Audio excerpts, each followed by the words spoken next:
सरों को झुकाएंगे और हम प्रार्थना करेंगे। सर्वशक्तिमान परमेश्वर, हम आपका विशेष प्रभु धन्यवाद करते हैं। आप धन्यवाद के योग्य हैं, आप आदर और महिमा के योग्य हैं,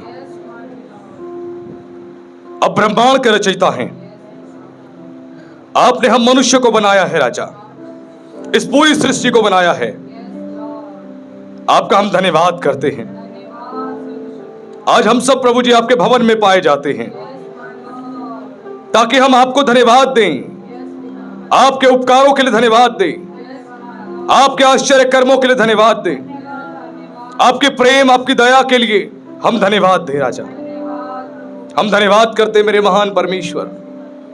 आज जितने लोग मेरे प्रभु आज इस फेस्टिवल ऑफ जॉय की मीटिंग में आए हैं मेरे प्रभु, एक एक जन के जीवन में पिता एक बड़े हाथ को मांगते हैं, आपके बड़ी आशीष को मांगते हैं प्रभु। कोई भी यहां से प्रभु जी खाली ना जाने पाए। आज हर एक को प्रभु जी अद्भुत रीति से आप आशीषित करके भेजना राजा। हम मांगते हैं मेरे परमेश्वर, हर एक के जीवन के लिए बड़ी आशीष है प्रभु जी। आज की सभा में आपका पवित्र हाथ मांगते हैं, आराधकों को आपके हाथों में सौंपते हैं, आए हुए हर एक जन को आपके हाथों में सौंपते हैं और आपके लहू में सील करते हैं। और आज सब आपके आनंद से भर जाएं और आपकी महिमा हर एक के जीवन से होने पाए। आपका विशेष हम धन्यवाद करते हैं।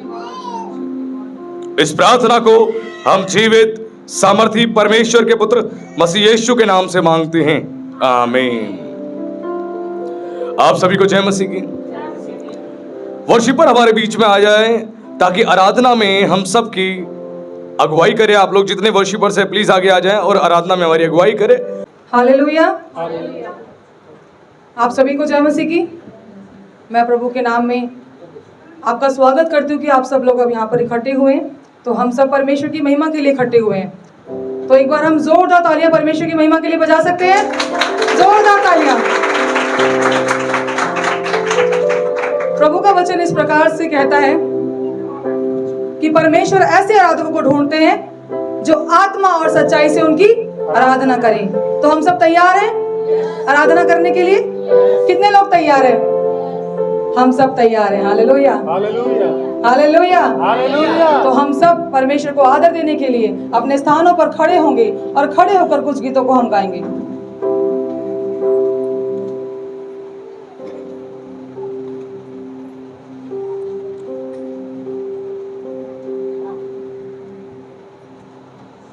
और हम मिलकर परमेश्वर की आराधना करेंगे क्योंकि परमेश्वर यही चाहते हैं और परमेश्वर ने हमें जिंदा रखा है इसलिए कि हम मिलकर उनकी क्या करें? आराधना करें। हालेलुया। मेरे खुदावन हो धन्यवाद, यीशु प्रभु धन्यवाद। मेरे खुदावन हो धन्यवाद, यीशु प्रभु धन्यवाद। मेरे खुदावन हो धन्यवाद, यीशु प्रभु धन्यवाद। मिलकर मेरे खुदावन हो धन्यवाद, यीशु प्रभु धन्यवाद। आशीष देते हैं आप बेशुमार, अद्भुत है आपका ये प्रेम अपार। आशीष देते हैं आप बेशुमार, अद्भुत है आपका ये प्रेम अपार। मेरे खुदावन हो धन्यवाद, यीशु प्रभु धन्यवाद। मेरे खुदावन हो धन्यवाद, यीशु प्रभु धन्यवाद। पापों से जख्मी जो मैं हो गया, बाहों में आपने मुझे ले लिया। पापों से जख्मी जो मैं हो गया, बाहों में आपने मुझे ले लिया। मेरे खुदावन हो धन्यवाद, यीशु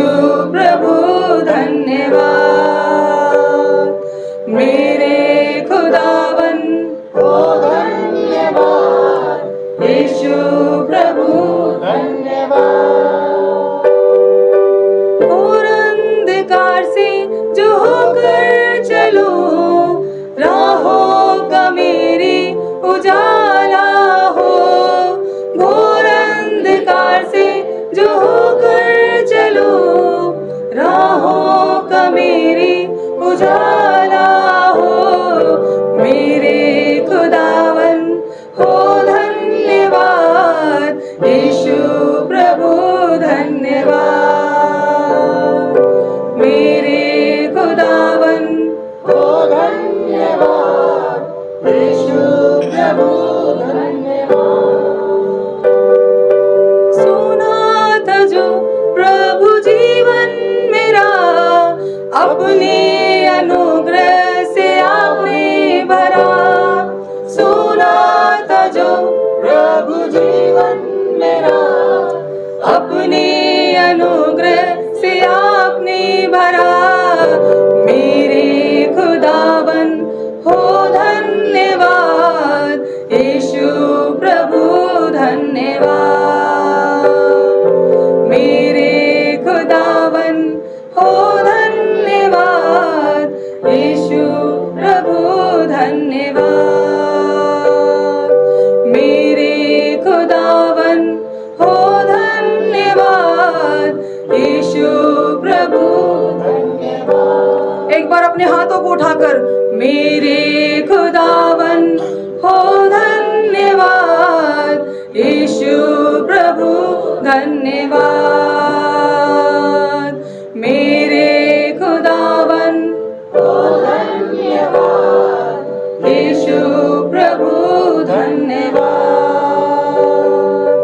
आशीष देते हैं आप बेशुमार, अद्भुत है आपका ये प्रेम अपार। आशीष देते हैं आप बेशुमार, अद्भुत है आपका ये प्रेम अपार। मेरे खुदावन हो धन्यवाद, यीशु प्रभु धन्यवाद।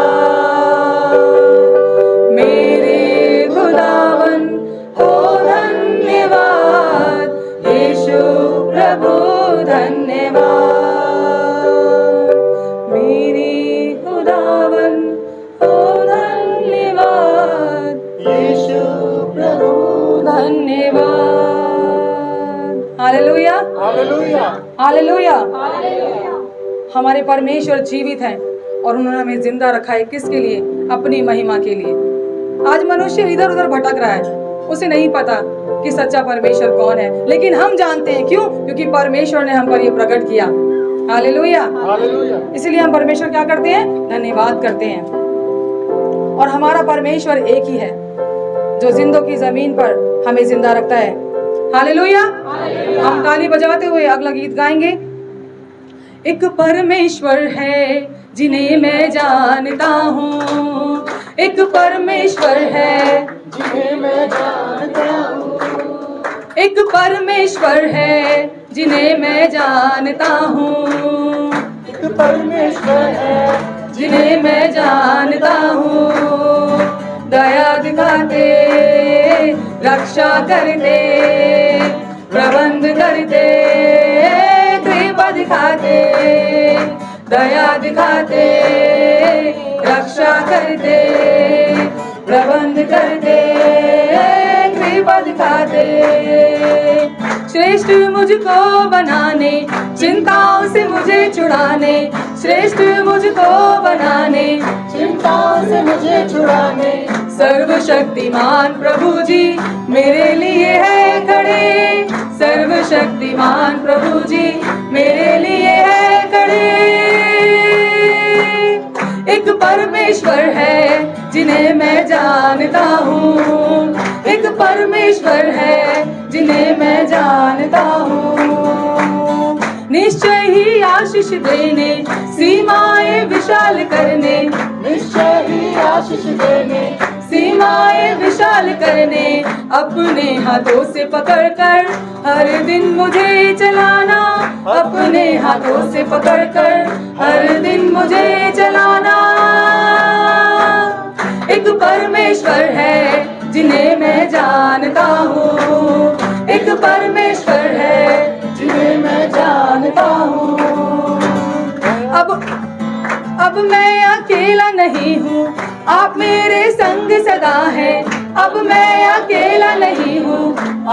तेरे संग सदा है। चलाना मुझे प्रभु जी जीवन की गवाह बनाकर, चलाना मुझे प्रभु जी जीवन की गवाह बनाकर।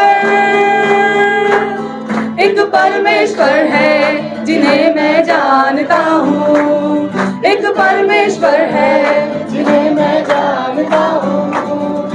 दया दिखाते, रक्षा करते, प्रबंध करते, कृपा दिखाते, दया दिखाते, रक्षा करते, प्रबंध करते, कृपा दिखाते, दया दिखाते, रक्षा करते, प्रबंध करते, कृपा दिखाते, दया दिखाते, रक्षा करते, प्रबंध करते, कृपा दिखाते, दया दिखाते, रक्षा करते, प्रबंध करते, कृपा दिखाते, दया दिखाते, रक्षा करते, प्रबंध करते, कृपा दिखाते।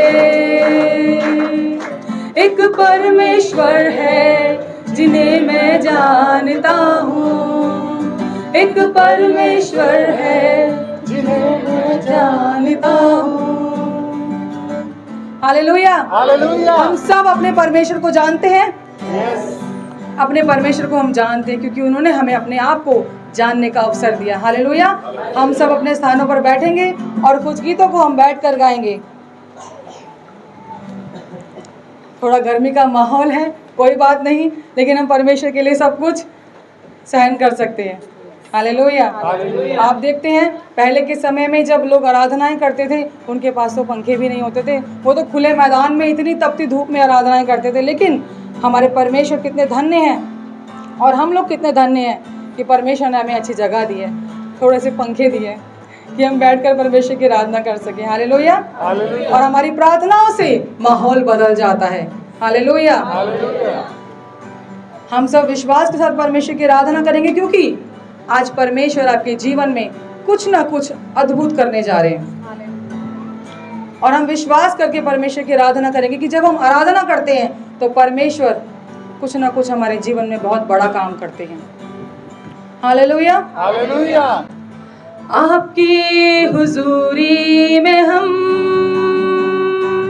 घुटने टिकाते हैं आज, आपकी हुजूरी में हम घुटने टिकाते हैं आज। मेरी खूबी नहीं आपका फजल, केवल आपके पास आते हैं हम। मेरी खूबी नहीं आपका फजल, केवल आपके पास आते हैं हम। यीशु राजा की हो स्तुति, राजा की हो महिमा, ऊंचा रहे आपका नाम। आसमां ज़मीं झुकते करते आपको सजदा, ऊंचा रहे आपका नाम। यीशु राजा की हो स्तुति, राजा की हो महिमा, ऊंचा रहे आपका नाम। आसमां ज़मीं झुकते करते आपको सजदा, ऊंचा रहे आपका नाम। मेरे गुनाहों के बोझ आपके फजल से हुए दूर। मेरे गुनाहों के बोझ आपके फजल से हुए दूर।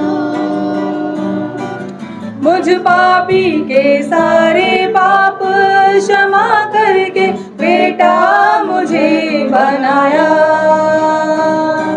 मुझ पापी के सारे पाप क्षमा करके बेटा मुझे बनाया। यीशु राजा की हो स्तुति, राजा की हो महिमा, ऊंचा रहे आपका नाम। आसमां ज़मीं झुकते करते आपको सजदा, ऊंचा रहे आपका नाम। यीशु राजा की हो स्तुति, राजा की हो महिमा, ऊंचा रहे आपका नाम। आसमां जमीन झुकते करते आपको सजदा, ऊंचा रहे आपका नाम। हालेलुया।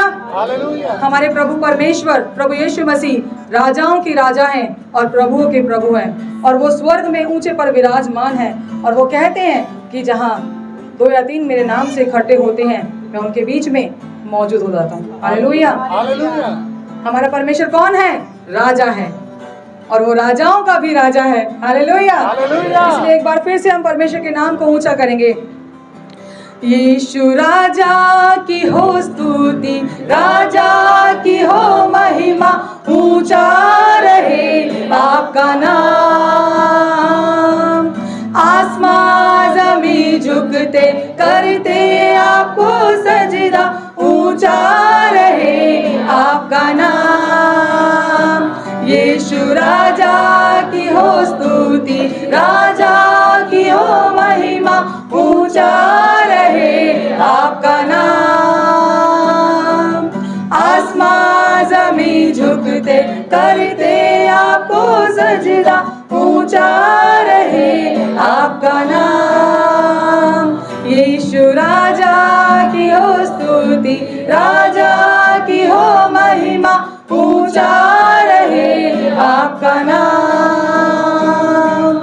आसमां जमीन झुकते करते आपको सजदा, ऊंचा रहे आपका नाम। हालेलुया। हालेलुया। दाऊद ने कहा कि परमेश्वर, जब तक मैं जीवित रहूंगा मैं आपका धन्यवाद करता रहूंगा। और दाऊद ने ऐसा किया भी, और परमेश्वर ने सिर्फ दाऊद के लिए कहा कि ये मेरे मन के अनुसार है।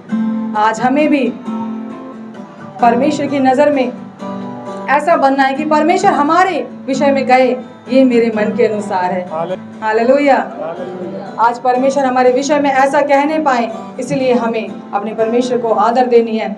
और जब जब हम परमेश्वर की आराधना करते हैं, आपने देखा है जब अपने घरों में हम लोग होते हैं तो हम बड़े बुझे बुझे से होते हैं, बहुत ज़्यादा टेंशन में होते हैं। कोई हमें एक बात सुना दे तो ऐसा लगता है हमारी ज़िंदगी ख़त्म हो गई, अब तो बस कुछ नहीं हो सकता, है ना। बहुत सारे थॉट्स नेगेटिव आते हैं। लेकिन आपने ये चीज़ महसूस की होगी, जब हम परमेश्वर की आराधना में आते हैं तो आपके जितनी भी चिंताएं होती हैं, जितना भी आपकी टेंशन होती है, जितना भी आपके ऊपर दबाव होता है, वो आराधना में आकर खुल जाता है। परमेश्वर को आपको आज़ाद करते हैं। क्यों? क्योंकि परमेश्वर ने बोला है तुम सत्य को जानोगे और सत्य तुम्हें आज़ाद करेगा। जब हम अकेले में होते हैं तो हो सकता है कि हम आज़ाद नहीं होते, लेकिन जब हम आराधना करते हैं तो परमेश्वर की भारी उपस्थिति हमारे बीच में हो जाती है। और जब परमेश्वर की उपस्थिति हमारे बीच में होती है तो बंधन टूट जाते हैं। हालेलुया। जिस समय पतरस बंदी गृह में थे तो उस समय वो क्या कर रहे थे? आराधनाएं कर रहे थे। और आराधना के द्वारा क्या हुआ? परमेश्वर ने स्वर्गदूत को भेजा, बेड़ियां टूट गई और वो वहां से निकल गई। हालेलुया। आज यदि कोई भी बैरियर आपके जीवन में है तो आज आराधना के द्वारा मैं ये घोषणा करती हूँ, परमेश्वर आपके बैरियर्स को आज तोड़ने जा रहे हैं। हालेलुया। हम रिसीव करते हैं इस बात को कि आज परमेश्वर की आराधना में एक एक बैरियर परमेश्वर आज तोड़ देंगे। हालेलुया। हालेलुया। और जब हम परमेश्वर की आराधना करते हैं तो हमें क्या मिलता है? बल मिलता है, हमें आनंद मिलता है। हालेलुया। हालेलुया। हालेलुया। तो हम ऐसे ही जोश के साथ परमेश्वर की आराधना करें, क्योंकि हमारा परमेश्वर सर्व सामर्थ्य है। हालेलुया। तारीफ करने से खुदा की, महिमा करने से, तारीफ करने से खुदा की, महिमा करने से आनंद मिलता है, हमें आनंद मिलता है, आनंद मिलता है, हमें आनंद मिलता है। तारीफ करने से खुदा की, महिमा करने से, तारीफ करने से खुदा की, महिमा करने से आनंद मिलता है, हमें आनंद मिलता है, आनंद मिलता है, हमें आनंद मिलता है। सच्चे दिल से जब हम महिमा करते हैं, सच है मसीह यीशु से हम बातें करते हैं, सच्चे दिल से जब हम महिमा करते हैं, सच है मसीह यीशु से हम बातें करते हैं, रूह में भरने से, खुदा से बात करने में, रूह में भरने से, खुदा से बात करने में आनंद मिलता है, हमें आनंद मिलता है, आनंद मिलता है, हमें आनंद मिलता है,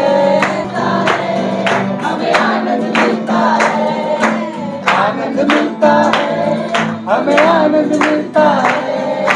खुशबू आप है यीशु मेरे जो रूबरू, पर नजर नहीं आते आप ऐसे हैं प्रभु।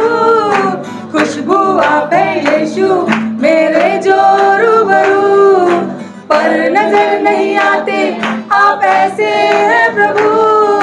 दिल में बसाने से और भवन में जाने से, दिल में बसाने से और भवन में जाने से आनंद मिलता है, हमें आनंद मिलता है, आनंद मिलता है, हमें आनंद मिलता है, आनंद मिलता है, हमें आनंद मिलता है, आनंद मिलता है, हमें आनंद मिलता है। फिर साज बजाने में और मिलकर गाने में, साज बजाने में और मिलकर गाने में आनंद मिलता है, हमें आनंद मिलता है, आनंद मिलता है, हमें आनंद मिलता है, आनंद मिलता है, हमें आनंद मिलता है, आनंद मिलता है, हमें आनंद मिलता है। किस किस को परमेश्वर की महिमा करने से आनंद मिलता है? मुझे तो बहुत मिलता है, क्योंकि जब जब मैं निर्बल होती हूँ ना, तब तब परमेश्वर की आराधना करने से मुझे सामर्थ्य मिलती है। हालेलुया। एक बार फिर से इस पैरे को हम दोहराएंगे। सच्चे दिल से जब हम महिमा करते हैं, सच है मसीह यीशु से हम बातें करते हैं, सच्चे दिल से जब हम महिमा करते हैं, सच है मसीह यीशु से हम बातें करते हैं, रूह में भरने से, खुदा से बातें करने में, रूह में भरने से, खुदा से बातें करने में आनंद मिलता है, हमें आनंद मिलता है, आनंद मिलता है, हमें आनंद मिलता है, आनंद मिलता है, हमें आनंद मिलता है, आनंद मिलता है, हमें आनंद मिलता है, आनंद मिलता है, हमें आनंद मिलता है, आनंद मिलता है, हमें आनंद मिलता है। हालेलुया। सच में हमें वो आनंद मिलता है जो हमसे कोई नहीं छीन सकता, हमारा पड़ोसी वाला भी नहीं छीन सकता हमारा आनंद। हालेलुया। कोई घर का व्यक्ति भी नहीं छीन सकता वो आनंद। क्यों? क्योंकि वो स्वर्गीय आनंद है। हो सकता है संसार का आनंद हमें कुछ पल की खुशी देकर जाए, लेकिन जो स्वर्गीय पिता हमें आनंद देता है वो हमसे नहीं छीनता, वो हमारे अंदर बरकरार रहता है। हालेलुया। हालेलुया। अब हम सब अपने स्थानों पर बैठेंगे। आप भी बैठिए। हाँ। हम परमेश्वर की महिमा के लिए एक बार जोरदार तालियां बजाएंगे, क्योंकि हमारा परमेश्वर महान है और वह सर्वशक्तिमान है। हालेलुया। आज ही आनंद का महोत्सव है। इस मीटिंग का जो नाम है वो क्या है? Festival of Joy. परमेश्वर आपको अपने आनंद से घेर कर रखे। हालेलुया। और मैं प्रभु की दासी आज के दिन में इस खूबसूरत रविवार में आप सभी का स्वागत करती हूँ कि आप लोग परमेश्वर की आराधना में आए, और मैं विश्वास करती हूँ जैसे आप आए हैं आप वैसे नहीं जाएंगे। हालेलुया। जब जब प्रभु की उपस्थिति में जब जब कोई आता है तो उसके हृदय में, उसके जीवन में नया बड़ा बदलाव आता है। आपने सुना है, हमने पिछले दिनों वचन में सुना था कि जब हारून की लाठी, उस लाठी में से फूल उगे, बादाम उगे, ऐसे ही आपके जीवन में बड़े बड़े काम परमेश्वर दिखाए। हालेलुया।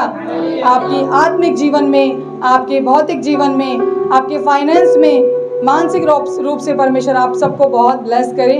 हालेलुया। और परमेश्वर का आनंद आपके जीवन में, आपके घराने में बना रहे। यदि आज कोई भी दुखी है तो परमेश्वर आज आपको अपने आनंद से भरकर रखे। हालेलुया। और अब समय है जिसका हम बेसब्री से इंतजार करते हैं, जो प्रभु के दास दासी होते हैं। और परमेश्वर का वचन भी कहता है इस बात को कि जो परमेश्वर के दास हैं, जो परिश्रम करते हैं, जो वचन की सेवा करते हैं, जो लोगों की रक्षा करते हैं, परमेश्वर ने उनको रखवाला कहा है कि वो प्रधान रखवाला वही है, रखवालों के ऊपर रखवाला। लेकिन वो रखवाला हमारे जीवन में इसलिए भेजते हैं कि वो हमारी क्या लें, सुधि लें। क्या हम इतने स्ट्रांग है कि हमें रखवाले की जरूरत नहीं है? सबको जरूरत है, चाहे वो बच्चा है, चाहे वो जवान है, चाहे वो बुजुर्ग है। और परमेश्वर इस बात के लिए कहते हैं अपने दासों के लिए कि जो मुझ में परिश्रम करते हैं, वरन दुगना परिश्रम करते हैं, वे कितने आदर के योग्य हैं? 2 गुने आदर के योग्य हैं। तो सब अब एक बार जोरों तालियां बजाएंगे।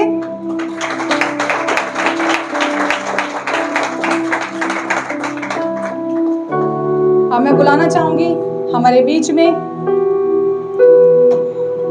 तो प्लीज आप क्लैपिंग जरूर करिए। परमेश्वर के दास दुगने आदर के योग्य हैं, तो हमारी तालियां भी दुगनी होनी चाहिए। हालेलुया। हमारे बीच में सबसे पहले प्रभु के दास पास्टर दिनेश दास जी को बुलाना चाहूंगी। आप आइए हमारे बीच में। पास्टर जी आप भी आइए, हम उनका ऑनर करेंगे।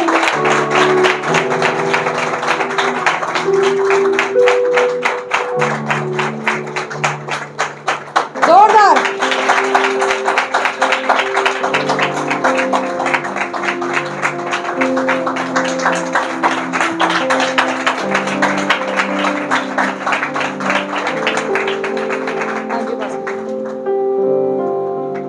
अब हम बुलाना चाहेंगे हमारे बीच में पास्टर उमेश जी और सिस्टर शीला जी हमारे बीच में आएंगी। हम तालियां बजाएंगे उनके लिए भी।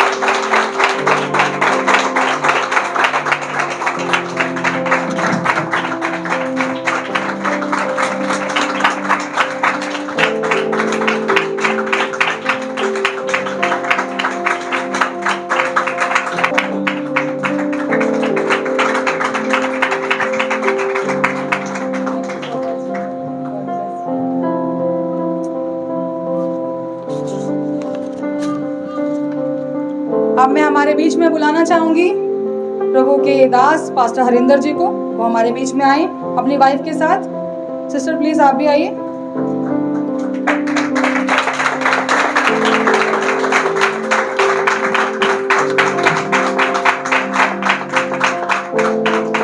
जल्दी आइए, प्लीज जल्दी आइए।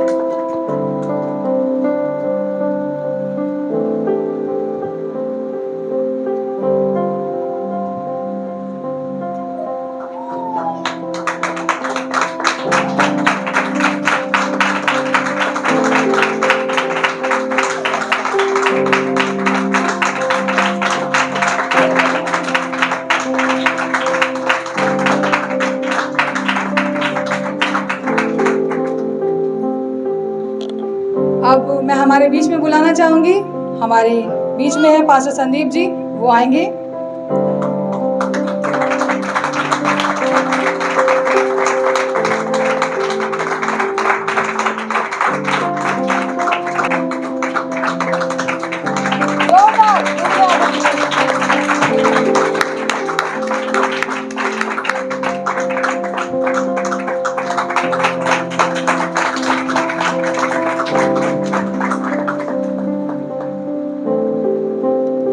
अब मैं हमारे बीच में बुलाना चाहूंगी ब्रदर रोनी जी हमारे बीच में आएंगे, हम उनका भी स्वागत करेंगे।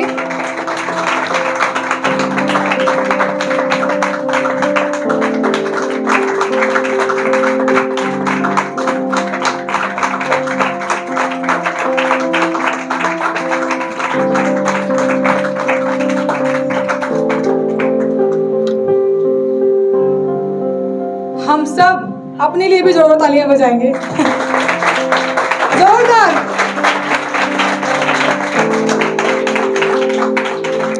देखिए ये घड़ी बहुत अच्छी होती है और बहुत अच्छा लगता है जब प्रभु के दास आते हैं और जब हम उनका स्वागत करते हैं।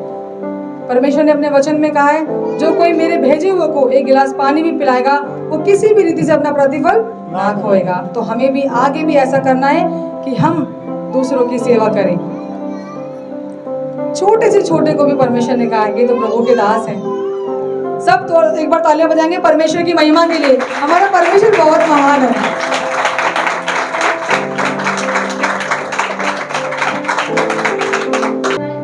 हालेलुया। परमेश्वर का वचन इस प्रकार से कहता है, प्रभु में सदा आनंदित रहो। मैं फिर कहता हूँ, आनंदित रहो। हालेलुया।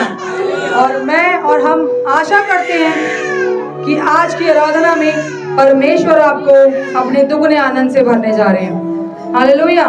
जैसे हमारे शरीर को जरूरत होती है भोजन की, उसी प्रकार हमारी आत्मा को भी जरूरत होती है आत्मिक भोजन की। और अब हम बुलाना चाहेंगे हमारे बीच में पास्टर जी को, जो प्रभु की सेवकाई को पिछले 12 सालों से कर रहे हैं हमारे बीच में। और मैं आपको एक बात बताना चाहूंगी, हमारे जो पास्टर है ना, वो समय समय पे हमसे बहुत प्यार करते हैं, और लेकिन समय समय पे हमें इतना करेक्ट करते हैं कि हमारी आंख से आंसू भी निकल जाते हैं। क्यों? क्योंकि परमेश्वर ने उनको हमारे बीच में खड़ा किया है।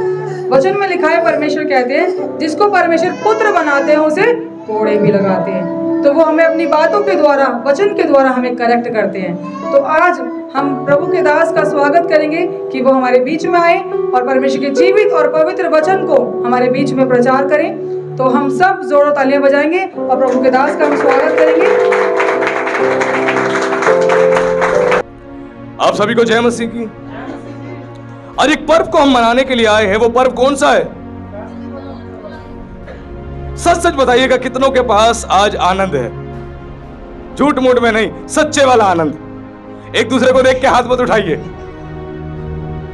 आपको पता है आज संसार में किस चीज की कमी है? आनंद की। बाकी सब कुछ है, बाकी सब कुछ है। बाहर जाते हैं पति पत्नी, सबके आगे मुस्कुरा के दिखाते हैं जैसे कितने आनंदित है, और बेचारे घर में इतने दुखी है, एक दूसरे से पूछो मत। एक दूसरे को देखना नहीं चाहते, है ना। बच्चे माता पिता को देख के बाहर खुश हो रहे हैं, लेकिन घर में एक दूसरे से दुखी हैं। आपको क्या लगता है, सचमुच लोगों के पास आनंद है? नहीं, मिसिंग है। आज लोगों के पास आनंद की कमी है, लेकिन वो कहते हैं हमारे पास आनंद है। नहीं, आनंद की सबको आवश्यकता है। और आज ये फेस्टिवल ऑफ जॉय, जो आनंद का उत्सव है, आज आप सबको परमेश्वर आनंद देने जा रहा है। आनंद। और आज के इस आनंद को आप रिसीव करके यदि जाएंगे तो एक दिन के लिए आपका आनंद नहीं होगा, अनंत काल के लिए आनंद आपके पास स्टोर रहेगा। हालेलुया। और आज हमें सारी बातें सीखनी जरूरी है। अब ये आनंद है क्या? अब आनंद है क्या? जिस आनंद के बारे में हम सीखने जा रहे हैं, आनंद है क्या, हमें जानना जरूरी है। आनंद जो है पवित्र आत्मा के, जो पवित्र आत्मा का जो फल है, उस फल का एक प्रकटीकरण है, यानी एक मैनिफेस्टेशन है, जो हमें गलातियों 5:22 में पता लगता है कि परमेश्वर के आत्मा का फल है जो प्रेम है। एक ही फल है, परमेश्वर के आत्मा के 9 फल नहीं है, एक ही फल है, वो है प्रेम। और उस प्रेम का प्रकटीकरण है आनंद। उस प्रेम का प्रकटीकरण है आनंद, वो मैनिफेस्टेशन है। वो आनंद जब हमारे पास आता है तब हम बदलते हैं। नहीं तो आनंद नहीं मिलेगा, आपके पास आनंद नहीं होगा तो आपका मुंह पता कैसे होगा? कोई कितना भी आनंद भरी बात कहे तब भी आपके चेहरे पे मुस्कुराहट नहीं आएगी। आप उदास रहोगे, आप बुझे बुझे रहोगे, हर बात पे गुस्से में रहोगे, आप हर बात पे गुस्से में रहोगे। और परमेश्वर क्या है? परमेश्वर खुद प्रेम है। God is a love. परमेश्वर प्रेम है, और प्रेम का ही एक प्रकटीकरण है, वो है जॉय, यानी आनंद। जब ये आनंद आपके पास आता है तो आपके अंदर एक बड़ा बदलाव आता है। और जब ये आनंद आपके पास नहीं होगा तो आपके पास कभी भी एक बड़ा बदलाव नहीं आएगा। ये आनंद आपको बदलता है, ये ट्रांसफॉर्म करता है। और मैं आपको सच कह रहा हूं, मसीह लोग भी और गैर मसीह भी इस आनंद से वंचित हैं, आनंद से वंचित हैं। और उन्हें आज भी नहीं पता आनंद है क्या, आज भी नहीं पता, आनंद से आज वंचित हैं। लेकिन इसके विषय में प्रेरित पौलुस ने बड़ी ही गंभीर बात बोली। प्रेरित पौलुस ने बोला फिलिप्पियों की पत्री अध्याय 4 पद 4 में, प्रभु में सदा आनंदित रहो। मैं फिर कहता हूं आनंदित रहो। यह व्यक्ति कौन कह रहा है? यह प्रेरित पौलुस कह रहा है। क्या कह रहा है? प्रभु में सदा। किसमें? नहीं नहीं, पैसों में आनंदित रहो, है ना, पीने में आनंदित रहो, नशा करने में आनंदित रहो, संसार में आवारागर्दी करने में आनंदित रहो, ऐसा बोला प्रेरित पौलुस ने? उसने सबसे पहली बात बोली, प्रभु में सदा आनंदित रहो। आज प्रभु को छोड़कर हम सब जगह आनंद को ढूंढ रहे हैं, सब जगह आनंद को ढूंढ रहे हैं, और कहीं हमें आनंद नहीं मिलता। हमें लगता है वहां आनंद मिल जाएगा, दोस्तों के साथ हम 4 घंटे बैठेंगे, आनंद मिल जाएगा। वापस घर पे आते हैं, आनंद खत्म। वो आनंद थोड़ी ना था, वो आपका एंजॉयमेंट था, आनंद नहीं था।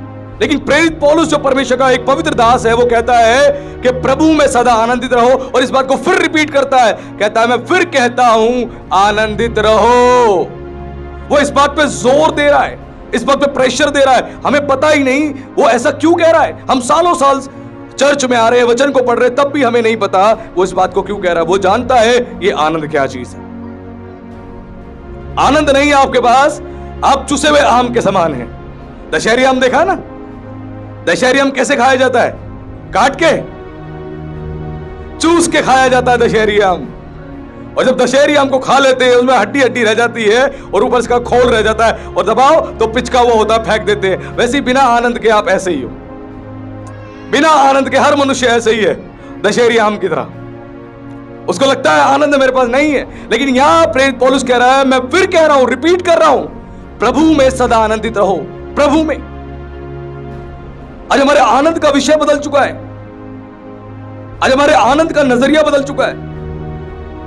आज हमें लगता है बहुत पैसा हमारे पास आएगा, लाइफ बदल जाएगी, फिर तो सब बढ़िया ही बढ़िया होगा, तो हम आनंदित रहेंगे। जिनके पास पैसा है ना, उनसे जाके पूछो, वो आज भी रो रहे हैं।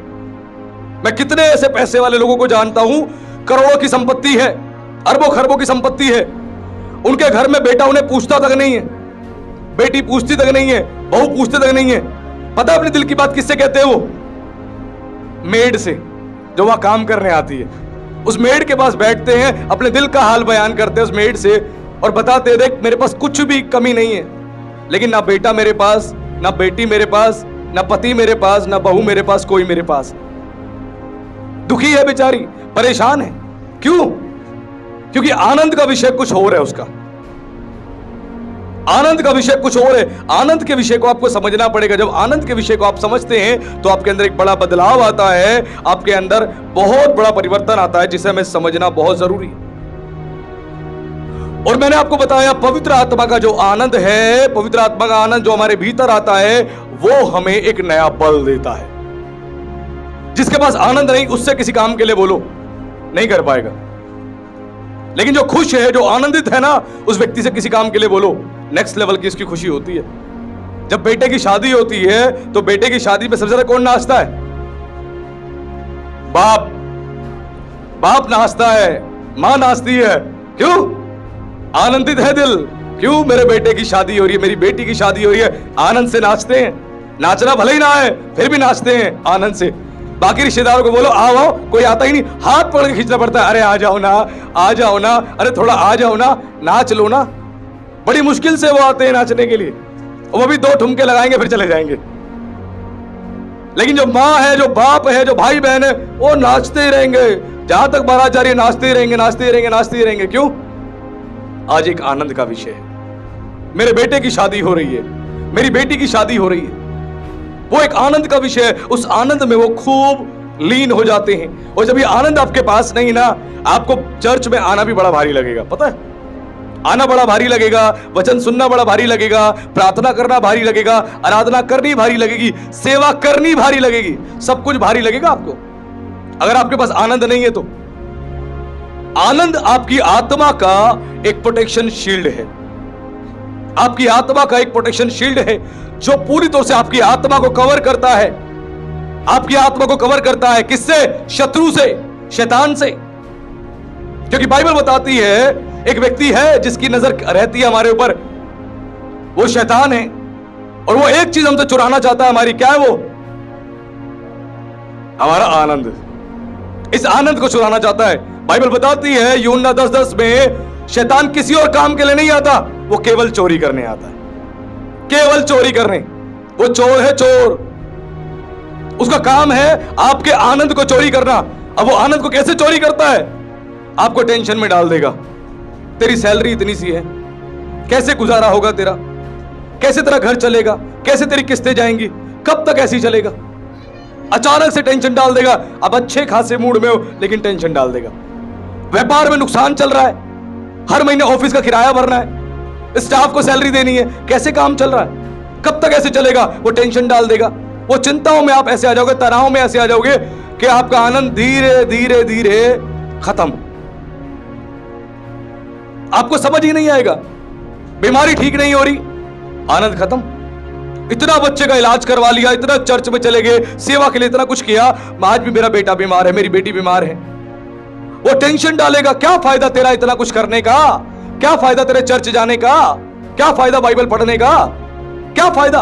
और टेंशन डालेगा। और वो चिंता जो परेशानी हमारे ऊपर डालता है, उसके बाद हमारा आनंद धीरे धीरे धीरे धीरे खत्म हो जाता है। जब आनंद खत्म हो जाता है, शत्रु को एक बात पता है, शैतान को, इसका आनंद मैंने चुरा लिया, ये कमजोर हो जाएगा, आत्मिक रीति से कमजोर हो जाएगा। आपका आनंद जब वो चुरा लेगा, आप आत्मिक रीति से कमजोर हो जाओगे। और जब कमजोर हो जाओगे ना, जहां आपकी 1 घंटा प्रार्थना होती थी, अब 10 मिनट में खत्म। जहां 2 घंटे बाइबल पढ़ते थे, 20 मिनट में, 15 मिनट में बाइबल पढ़ के खत्म। जहां रेगुलर संडे चर्च आते थे, अब 2 महीने में 1 दिन जा रहे हैं चर्च, क्योंकि आनंद ही नहीं। 2 महीने में 1 दिन, चलो चल ही जाते हैं, बपतिस्मा तो ले लिया, प्रभु भोज तो लेना है ना, तो एक फर्स्ट संडे चले जाते हैं, वहां प्रभु भोज तो मिल ही जाए, उसको नहीं छोड़ सकते। रिलीजियस क्रिश्चियन, धार्मिक नियमों का पालन करने वाले मसीह बन जाते हैं, आत्मिक मसीह नहीं बनते। आत्मिक मसीह हर इतवार परमेश्वर के लिए अपने समय को निकालता है, और वो आता है, कोई बहानेबाजी नहीं करता, क्योंकि उसको पता है कि मेरे जीवन में एक बड़ा बदलाव जो आएगा वो परमेश्वर ही लेके आ सकता है, मैं नहीं ला सकता, मैं नहीं ला सकता। मैं आपको सच बता रहा हूं, संसार की बात केवल मैं छोड़ दूं, आज मसीहों के बीच में भी निराशाएं हैं, उदासी है, वचन का प्रचार कर रहे हैं लेकिन खुद टूटे हुए हैं, पिसे हुए हैं, दबे हुए हैं, टेंशन में हैं, फाइनेंशियल तंगी को देख के दुखी हैं, बच्चों की फीस भरनी है, घर के खर्चे हैं, बिजनेस अच्छा नहीं चल रहा, नौकरी अच्छी नहीं चल रही, उसको लेकर भी टेंशन में, बीमारी नहीं जा रही, उसको लेकर भी टेंशन में। मसीह लोगों की भी परिस्थिति बड़ी खराब है। क्यों? क्योंकि परमेश्वर को उन्होंने त्याग दिया है, छोड़ दिया है। केवल फॉर्मेलिटी के लिए बाइबल पढ़ते हैं, फॉर्मेलिटी के लिए प्रेयर करते हैं, फॉर्मेलिटी के लिए चर्च आते हैं, लेकिन अपने परमेश्वर को भूलते जा रहे हैं, भूलते जा रहे हैं। और शैतान का कोई और काम नहीं है, उसका काम है केवल चोरी करना। वो आपके आनंद को चुराना चाहता है। एक बार आपका आनंद चुरा लिया ना, उसके बाद आपके चेहरे की रौनक खत्म, चेहरे पर रौनक ही नहीं होगी। जितनी मर्जी बढ़िया क्रीम लगा लो, गार्नियर की क्रीम लगा लो, है ना, पॉन्ड्स की क्रीम लगा लो, फेयर एंड लवली वाली क्रीम लगा लो, जैसी मर्जी क्रीम लगा लो, रंगत नहीं आएगी, क्योंकि अंदर आनंद ही नहीं है, अंदर आनंद ही नहीं। अगर अंदर आनंद होगा ना, आपका चेहरा अगर सांवला भी होगा ना, काला भी होगा ना, तो भी आपके चेहरे से रोशनी निकल रही होगी, अलग ही ग्लो निकल रहा होगा। क्यों?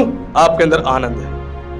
ध्यान रखना, यह आनंद आज सबके पास होना जरूरी है, बहुत जरूरी है। परमेश्वर ने ऐसे ही इस पर्व को मनाने के लिए नहीं कहा। प्रभु ने कहा, मेरे लोगों को आवश्यकता है कि तू उन्हें सिखा कि वो आनंद को प्राप्त कर ले। ये आनंद चला गया उनके पास से, ये बुझे बुझे मरे मरे जीवन को व्यतीत करेंगे, और कितनों के पास से चला गया। इसीलिए प्रभु ने इस पर्व के लिए मुझे कहा कि इस पर्व को सेलिब्रेट करना है, और मेरे लोगों को ये बात सिखानी है कि आनंद है क्या। आनंद के विषय में हमें जानना बहुत जरूरी है। आज खुशी और आनंद में हम कोई अंतर ही नहीं जानते, पता है। आज खुशी और आनंद दोनों अलग अलग चीज है, लेकिन दोनों को हमने एक समझ रखा है, खुशी को भी और आनंद को भी। आज ध्यान से समझिएगा मेरी बात। पता खुशी क्या होती है? पहले खुशी को हम समझते हैं। खुशी क्या होती है? खुशी होती है पैसा आ जाए तो एकदम से हम खुश हो जाते हैं। जैसे एग्जांपल, किसी को नौकरी नहीं मिल रही, अब नौकरी मिल गई, उसकी खुशी अलग ठिकाने पे। काफी टाइम से पैसा कहीं पर रुका हुआ है, वो नहीं दे रहा, अचानक से उसने पैसा दे दिया, अब वो खुशी आ गई और हमें लगता है वो आनंद है। हेलो, हेलो, वो आनंद नहीं है, वो खुशी है। आनंद और खुशी में एक बहुत बड़ा अंतर है, बहुत बड़ा अंतर, इतना बड़ा अंतर कि जमीन और आकाश में जितना बड़ा अंतर है। आज हम दोनों चीजों को मिला के बैठ गए हैं। पैसा आ गया तो आप खुश हो गए, आपकी बीमारी दूर हो गई, आप खुश हो गए, परिवार में सब ठीक है, सब ठीक हो गया, परिवार में जो कलेश है, लड़ाई झगड़े वो खत्म हो गए, आप खुश हो गए। वो आनंद नहीं है, वो खुशी है, वो खुशी है। प्रार्थना का उत्तर नहीं मिल रहा था, प्रार्थना का उत्तर मिल गया, ये आनंद नहीं है, ये खुशी है। व्यापार में लाभ हो गया, खुशी है। बच्चे सफल नहीं हो पा रहे थे, अब सफल हो गए, हमें लग रहा है हम खुश हो रहे हैं आनंद के बारे, वो आनंद नहीं है, वो खुशी है। इसे आनंद नहीं कहते, ये खुशी है। खुशी परिस्थितियों पर निर्भर होती है। परिस्थितियां बदली तो हम खुश हो जाते हैं, परिस्थिति बिगड़ी वापस से आनंद चला जाता है। वो आनंद है ही नहीं। आनंद कोई आई गई चीज नहीं है, आनंद कोई आई गई चीज नहीं है। आपके अंदर जो पवित्र आत्मा है, उस पवित्र आत्मा का एक प्रकटीकरण है, पवित्र आत्मा का स्वभाव है आनंद, जो हम गलातियों 5:22 में पढ़ते हैं। परमेश्वर का जो आत्मा है, उस आत्मा का एक मैनिफेस्टेशन, एक प्रकटीकरण है, वो आनंद, वो आप पे सदैव बना रहता है, सदैव, परिस्थितियों पर निर्भर नहीं है। खुशी जो है परिस्थितियों पर निर्भर होती है। बेटा पास हो गया, बेटा सफल हो गया, बेटे को अच्छी नौकरी मिल गई, शादी हो गई, ये परिस्थितियों पर निर्भर है।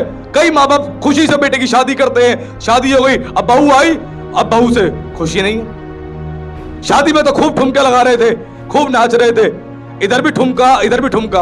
अब जब बहू आ गई तो सारे ठुमके बंद हो गए, अब बहू से खुशी नहीं है, उसका व्यवहार पसंद नहीं, उसका बोलचाल पसंद नहीं। क्यों? क्योंकि हमारे अंदर आनंद नहीं है। हम खुश हो रहे हैं, हमारी खुशियां परिस्थितियों पर निर्भर है, परिस्थितियों पे। सैलरी पूरी आ रही है, बिना कट के आ रही है, हम खुश हो गए, कट रही है फिर दुखी हो गए। ये आनंद थोड़ी ना है, ये खुशी है। इसीलिए खुशी और आनंद में अंतर समझ लें। आज हमें अंतर नहीं पता, और परमेश्वर हमें आनंद देने के लिए आया है। आनंद, यीशु मसीह ने कहा जो आनंद मैं तुम्हें दूंगा उसे कोई तुमसे कोई छीन नहीं सकता। आज हमारा आनंद कैसे छिन जाता है?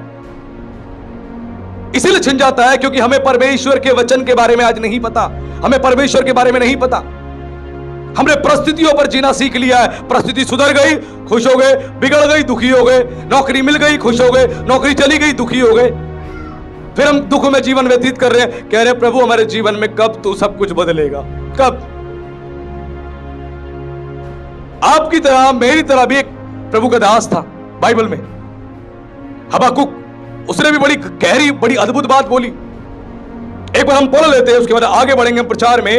हबाकुक कहता है अध्याय 3 पद 17 और 18 में, चाहे अंजीर के वृक्षों में फूल न लगे और न दाखलताओं में फल लगे, जलपाई के वृक्ष से केवल धोखा पाया जाए और खेतों में अन्न ना उपजे, भेड़शालाओं में भेड़ बकरियों न रहे और थानों में गाय बैल हो, तो भी मैं यहोवा के कारण आनंदित और मगन रहूंगा और अपने उद्धारकर्ता परमेश्वर के द्वारा अति प्रसन्न रहूंगा। हालेलुया। ये एक भविष्यवक्ता कह रहा है, एक प्रभु का दास कह रहा है। हबाकुक कह रहा है कि अगर मेरी फसल भी नहीं होगी, भेड़ें भी नहीं होंगी, जानवर भी नहीं होंगे, अंजीर के पेड़ में फूल नहीं लगेंगे, दाखलता में फल नहीं लगेंगे, मैं तब भी परमेश्वर के कारण क्या रहूंगा? ओह वंडरफुल। क्या उसने एक ही बार में इस बात को बोल दिया? नहीं। अब पिछले चैप्टर्स पढ़ेंगे, पहला दूसरा, वहां पे शिकायत कर रहा है, प्रभु कब सब कुछ बदलेगा, कब बदलेगा? जैसे हम शिकायत करते हैं प्रभु कब बदलेगा, ये पिछले अध्यायों में शिकायत कर रहा है। क्यों? इसने देखा फसल नहीं हो रही, अकाल जैसा माहौल पड़ गया है, अंजीर के पेड़ में फूल नहीं लग रहे। अगर फूल नहीं लगेंगे तो फल नहीं आएंगे, फल नहीं आएंगे तो तेल कहां से निकलेगा, ऑलिव ऑयल कहां से निकलेगा? दुखी हो रहा है, अनाज नहीं हो रहा, खेत में देख रहा फसल ही नहीं है, मेहनत कर रहे, परिश्रम कर रहे, खेत फसल ही नहीं दे रही, दुखी है बेचारा, परेशान है, और ये बार बार शिकायत कर रहा है, प्रभु कब सब कुछ बदलेगा, कब सब ठीक होगा, प्रभु आप कब सब कुछ ठीक करोगे, कब तक ऐसा ही होता रहेगा? ये भी शिकायत कर रहा था। जैसे आप शिकायत करते हो ना, हम शिकायत करते हैं, वैसे ये भी शिकायत कर रहा था। ऐसा क्या हुआ कि तीसरे अध्याय में आते आते इसके शब्द बदल गए। अंजीर के पेड़ में तो तब भी फूल नहीं लगे, दाखलता में तब भी फल नहीं लगे, फसलें नहीं हुई, भेड़ें पैदा नहीं हुई, गाय खत्म हो गई, कुछ भी नहीं था, सब कुछ परेशानी परेशानी थी। लेकिन जब वो शिकायत कर रहा है पहले अध्याय में, दूसरे अध्याय में, तीसरे अध्याय में, वो क्या कह रहा है? कह रहा है परमेश्वर के कारण मैं आनंदित रहूंगा। वाओ, क्या बात कह रहा है। आज हमें समझना जरूरी है। एक जबरदस्त भविष्यवक्ता था ये, छोटी सी किताब है, हबक्कुक की किताब, इसीलिए हमें लगता है ये बहुत छोटा सा भविष्यवक्ता था। नहीं, अद्भुत रीति से प्रभु पे विश्वास रखने वाला भविष्यवक्ता था। ये शिकायतें कर रहा है, परेशान है, और फिर अचानक से कह रहा है चाहे लगे फल ना लगे, जानवर पैदा हो चाहे ना हो, फसलें हो चाहे ना हो, मैं तो भी यहोवा के कारण आनंदित रहूंगा, अपने उद्धारकर्ता के कारण आनंदित रहूंगा। क्या हम बोल सकते हैं? नौकरी मिले चाहे ना मिले, मैं प्रभु के कारण आनंदित रहूंगा।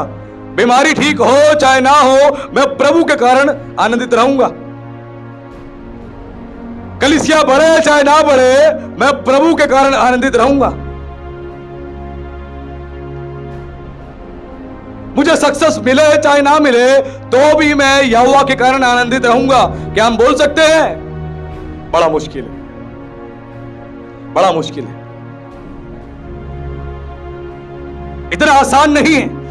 जब उस परमेश्वर को जानोगे तब आपका नजरिया बदलता है। परमेश्वर उसकी परिस्थिति नहीं बदली, लेकिन क्या हुआ?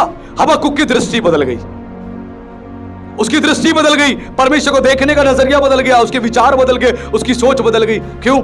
उसने अपने परमेश्वर को जान लिया। वो कौन है? वो कौन है? जब तक हम अपने परमेश्वर को नहीं जानते, हम दुखी रहते हैं, हम परेशान रहते हैं, हम तकलीफ में रहते हैं, और फिर हम कहते हैं कि प्रभु कब सब कुछ बदलेगा, कब बदलेगा। इस भविष्यवक्ता का कुछ नहीं बदला, तब भी कह रहा मैं आनंदित रहूंगा, आनंदित रहूंगा। आज हमारे जीवन में कुछ सुधरता नहीं है, हम उदास हो जाते हैं, हम निराश हो जाते हैं, हम कोमा में चले जाते हैं, चद्दर ओढ़ते हैं, लाइट बंद करते हैं, सो जाते हैं, कुछ तो होने वाला नहीं, चलो सो जाओ।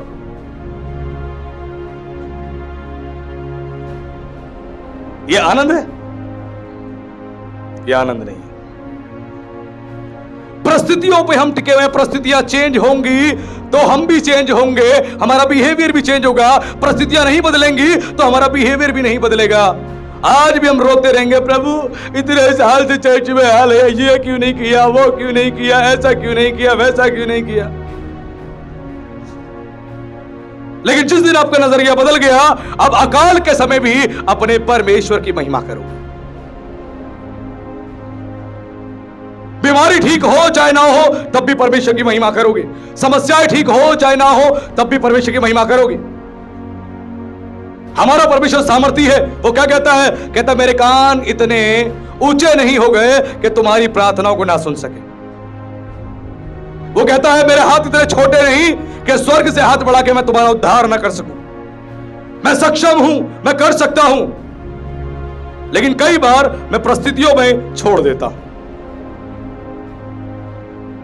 ताकि तू उसमें भी जीना सीखे, उसमें भी मेरा धन्यवाद करना सीखे। परमेश्वर के लिए बीमारी ठीक करना कोई बहुत बड़ा काम है क्या? बीमारी कौन ठीक करता है? पास्टर? नहीं, पास्टर करता है। कई लोग पास्टर कहते हैं, पास्टर करता है। पास्टर के पास जाते कहां पे? पंजाब जाते हैं, है ना, दिल्ली से बाहर जाते हैं और कई स्टेट में जाते, पास्टर ठीक करता है, पास्टर। Wow, wonderful. आपकी बीमारी ठीक परमेश्वर करता है, पास्टर केवल प्रार्थना करता है। अगर परमेश्वर आपको चंगा ना करना चाहे, आप जाके मैरी हिंद से प्रार्थना करवा लो, बिलीग्राम से प्रार्थना करवा लो, विश्व भर के बड़े बड़े सेवकों से प्रार्थना करवा लो, आप चंगे होगे नहीं, आपकी बीमारी जाएगी नहीं अगर परमेश्वर चंगाई नहीं देना चाहता, क्योंकि परमेश्वर आपके सारी गड़बड़ी के काम जानता है। पादरी से छुपा लोगे, पादरी के सामने ऐसे बन के आ जाओगे, वाओ आपके जैसा कोई स्वर्गदूत नहीं, लेकिन परमेश्वर जानता है कितने कर्मकांड तुमने किए हैं, कितनी गलतियां तुमने करी है, कितने गुनाह अपराध तुमने किए, उससे छुपा लोगे आप? नहीं छुपा सकते। मुझसे छुपा लोगे, एक दूसरे से छुपा लोगे, उस परमेश्वर से नहीं। वो दंड ऐसे नहीं देता किसी को, वो अन्यायी परमेश्वर नहीं है, अन्यायी नहीं है। वो जानता है कब मुझे दंड देना है, वो जानता है कब मुझे इसे चंगा करना है, वो जानता है कब मुझे आशीष देनी है, वो सब जानता है। हबक्कुक कहता है चाहे फल दे मेरे वृक्ष या ना दे, खेत में फसल हो चाहे ना हो, मेरी भेड़ बकरियां बच्चे पैदा करे चाहे ना करे, धानों में गाय खत्म भी हो जाए, तब भी मैं यहोवा के कारण आनंदित रहूंगा। क्योंकि वो समझ गया था मेरे हाथ में नहीं है, मेरे हाथ से बाहर की बात है। इट मीन्स मेरी क्षमता से बियॉन्ड है वो चीज जो नहीं मैं कर पा रहा। आप अपने भाग का काम करें, अपने हिस्से का काम करें, परमेश्वर अपने हिस्से का काम करेगा। आपके मेरे हिस्से का काम क्या है? परमेश्वर की आज्ञा मानना, उसकी आज्ञा ऊपर चलना और प्रार्थना करना। परमेश्वर का काम है हमारी प्रार्थनाओं को सुनना और हमें आशीष देना। अब अपने हिस्से का काम करें, परमेश्वर अपने हिस्से का काम करेगा। आज कई बार हम अपने हिस्से का काम नहीं करते, सब कुछ परमेश्वर पे डाल देते हैं कि परमेश्वर तू ही सब कुछ बदलेगा, तू ही बदलेगा, तू ही बदलेगा। हम कुछ नहीं करना चाहते, सब परमेश्वर करेगा, ऐसा नहीं। बाइबल कहती है कर्म बिना विश्वास अधूरा है। कर्म बिना विश्वास हमारा अधूरा। हम कर्म नहीं करते हैं, केवल विश्वास करते हैं, तो हमारी जिंदगी में कुछ नहीं बदलेगा, कुछ नहीं। आज संसार में जहां जाओ हर आदमी टूटा हुआ है, निराशा में है, तकलीफ में है, परेशानी में है। हमें कई बार लगता है जो मर्सिडीज में घूम रहा है उसके पास कोई दुख नहीं, क्या लाइफ है उसकी, हाथ में 2-2 आईफोन लेकर घूम रहा है, क्या बढ़िया उसकी लाइफ है, कई गाड़ियां उसके पास है, नौकर चाकर है, क्या मस्त उसकी लाइफ होगी, हमें लगता है। लेकिन उससे जाके पूछो, उसके बेटे को ऐसी बीमारी है कि उसको हर 2 दिन में जाके डायलिसिस करवाना पड़ता है। उसकी बेटी जो है मेंटली रिटायर है, उसकी पत्नी जो है कोमा में पड़ी है, वो कितने दुख में तकलीफ में जीवन को व्यतीत कर रहा है। आज लोगों के पास आशा नहीं है, आशाहीन है ये संसार। हम मसीहों के हाथ में परमेश्वर ने ये पवित्र शास्त्र दिया है कि हम संसार को आशा दें, संसार को। लेकिन जब मसीह लोग ही आशाहीन होंगे तो संसार को क्या आशा देंगे हम? हमारे अंदर की ज्योति ही अगर बुझ जाएगी तो संसार में क्या हम रोशनी फैलाएंगे? हम चर्चिस में आने के बाद भी हम ढीले ढाले कमजोर मसीह के समान जीवन जी रहे, क्योंकि आज तक हमने अपने परमेश्वर को जाना ही नहीं है, आज तक हमने परमेश्वर को पहचाना ही नहीं। जब जानोगे पहचानोगे तब सब कुछ बदलेगा, वरना नहीं बदलेगा, नहीं बदलेगा। आज हमें समझना पड़ेगा। और जब तक हम इस बात को नहीं समझेंगे हम आनंद को प्राप्त नहीं कर सकते। आज परमेश्वर अपना आनंद देने जा रहा है। खुद यीशु ने कहा जो आनंद मैं तुम्हें दूंगा उसे कोई भी तुमसे, कोई भी, तो कोई भी, चाहे शैतान भी क्यों ना है, वो छीन नहीं सकता।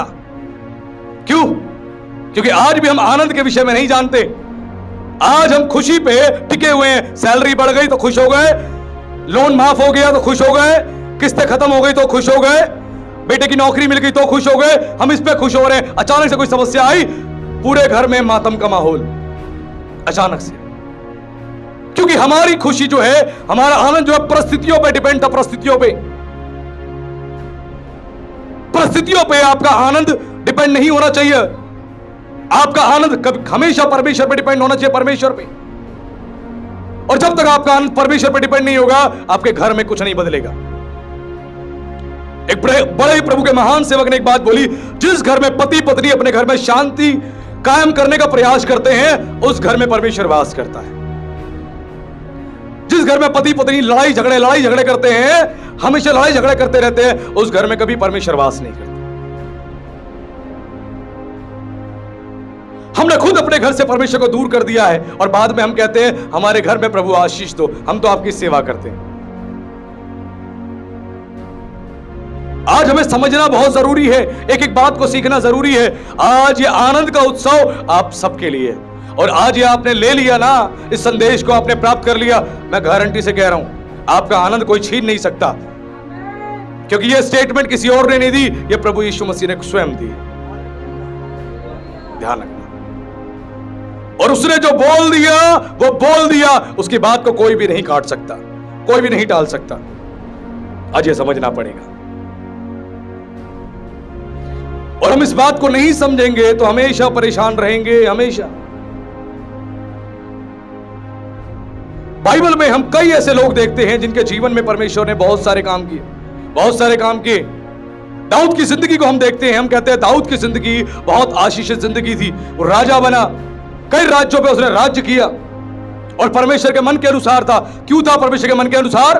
क्योंकि जब वो संकट में था, तकलीफ में था, परेशानी में था, जंगल में, मरुभूमि में जब वो घूम रहा था, शाऊल से बचे बचे भाग रहा था, तब वो एक बात कहता है, भजन उसके 16 के 11 में, तेरे निकट आनंद की भरपूरी है।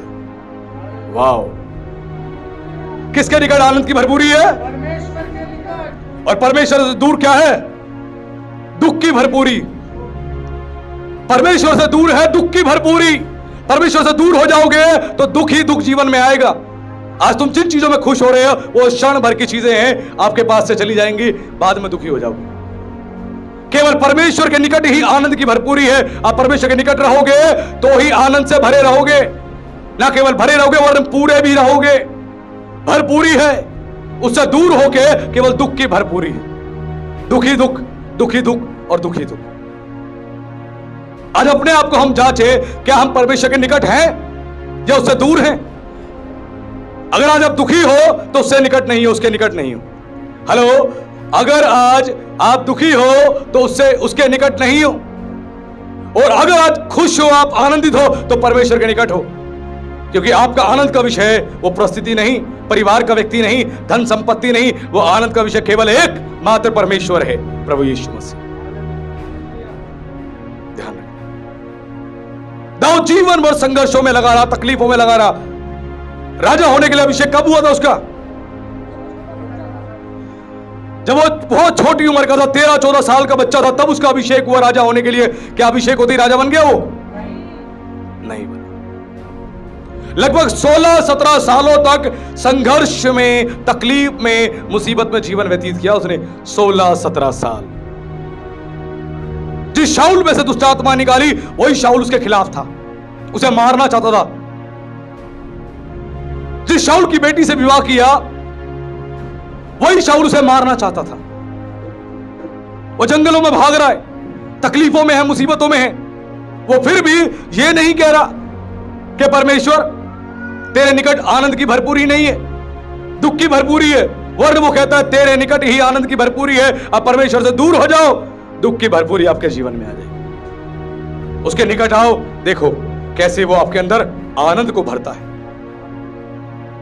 यह पवित्र आत्मा जो आपको मिला है, यह पवित्र आत्मा आपको आनंदित रखने के लिए मिला है, क्योंकि शत्रु जानता है अगर आपका आनंद चला गया, वो आपको आराम से अपने हाथ में ले लेगा, प्रहार करेगा आपके ऊपर, आपको तोड़ देगा, आपको कमजोर कर देगा। और नेहम्या ने बड़ी अच्छी बात बोली। नेहम्या ने बोला 8 के 10 में, और वह यहोवा तुम्हारा दृढ़ गढ़ है। नेहम्या कहता है कि परमेश्वर का आनंद है, वो तुम्हारा दृढ़ गढ़ है। तुम्हारा दृढ़ गढ़ और कुछ भी नहीं है, परमेश्वर का आनंद ही तुम्हारा दृढ़ गढ़ है।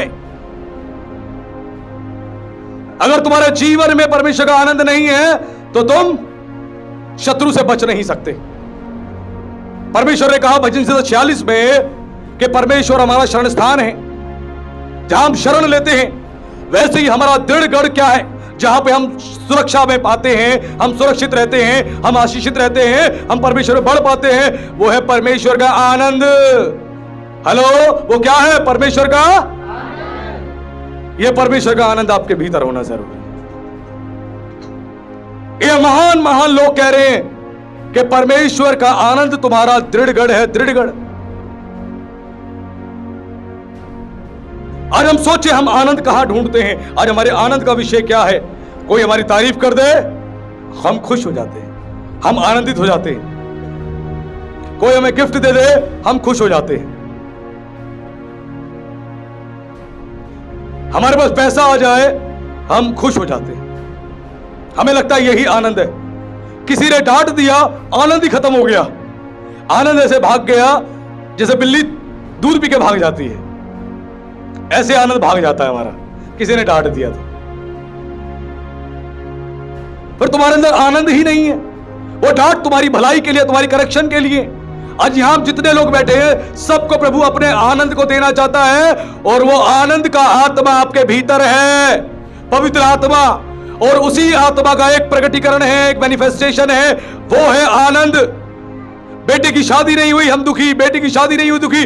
परमेश्वर कह रहा है तेरा विश्वास कहां गया, तेरा फेथ कहां गया? क्या तू मुझे नहीं जानता मैं कौन हूं? क्या तू भूल गया है मैंने तेरे लिए क्या किया है? क्या तूने मेरे बारे में पवित्र शास्त्र से नहीं पढ़ा मैंने कैसे अद्भुत काम किए हैं? तू भूल गया है मुझे? तो किस बात को लेकर तू डर रहा है, तू चिंतित हो रहा है? जब हमारी समस्याओं का समाधान नहीं होता हम सबके पास घूमते हैं, ये हमारी हेल्प कर दे, वो हमारी हेल्प कर दे, वो हमारी हेल्प कर दे, वो हमारी हेल्प कर दे। सब जगह हम यात्राएं करते हैं, कभी परमेश्वर के पास बैठ के प्रार्थना नहीं करते। उसके पास बैठ के प्रार्थना कर, वो बताएगा किससे बात करनी है, वो बताएगा किससे इस बात को साझा करना है, वो बताएगा कि तुम्हें किस तरह आगे बढ़ना है। आज परमेश्वर के आनंद की हम सबको आवश्यकता है। ध्यान रखना, ये आनंद नहीं हम दुखी हो जाएंगे। हमारी पूरी डिपेंडेंसी जो है आशीषों पे टिकी है, आशीषों पे। जैसी आशीषें चली जाती है आनंद भी चला जाता है। जब परमेश्वर दोनों हाथों से भर भर के दे रहा था, भर भर के दे रहा था, तो हम तो बड़े खुश थे।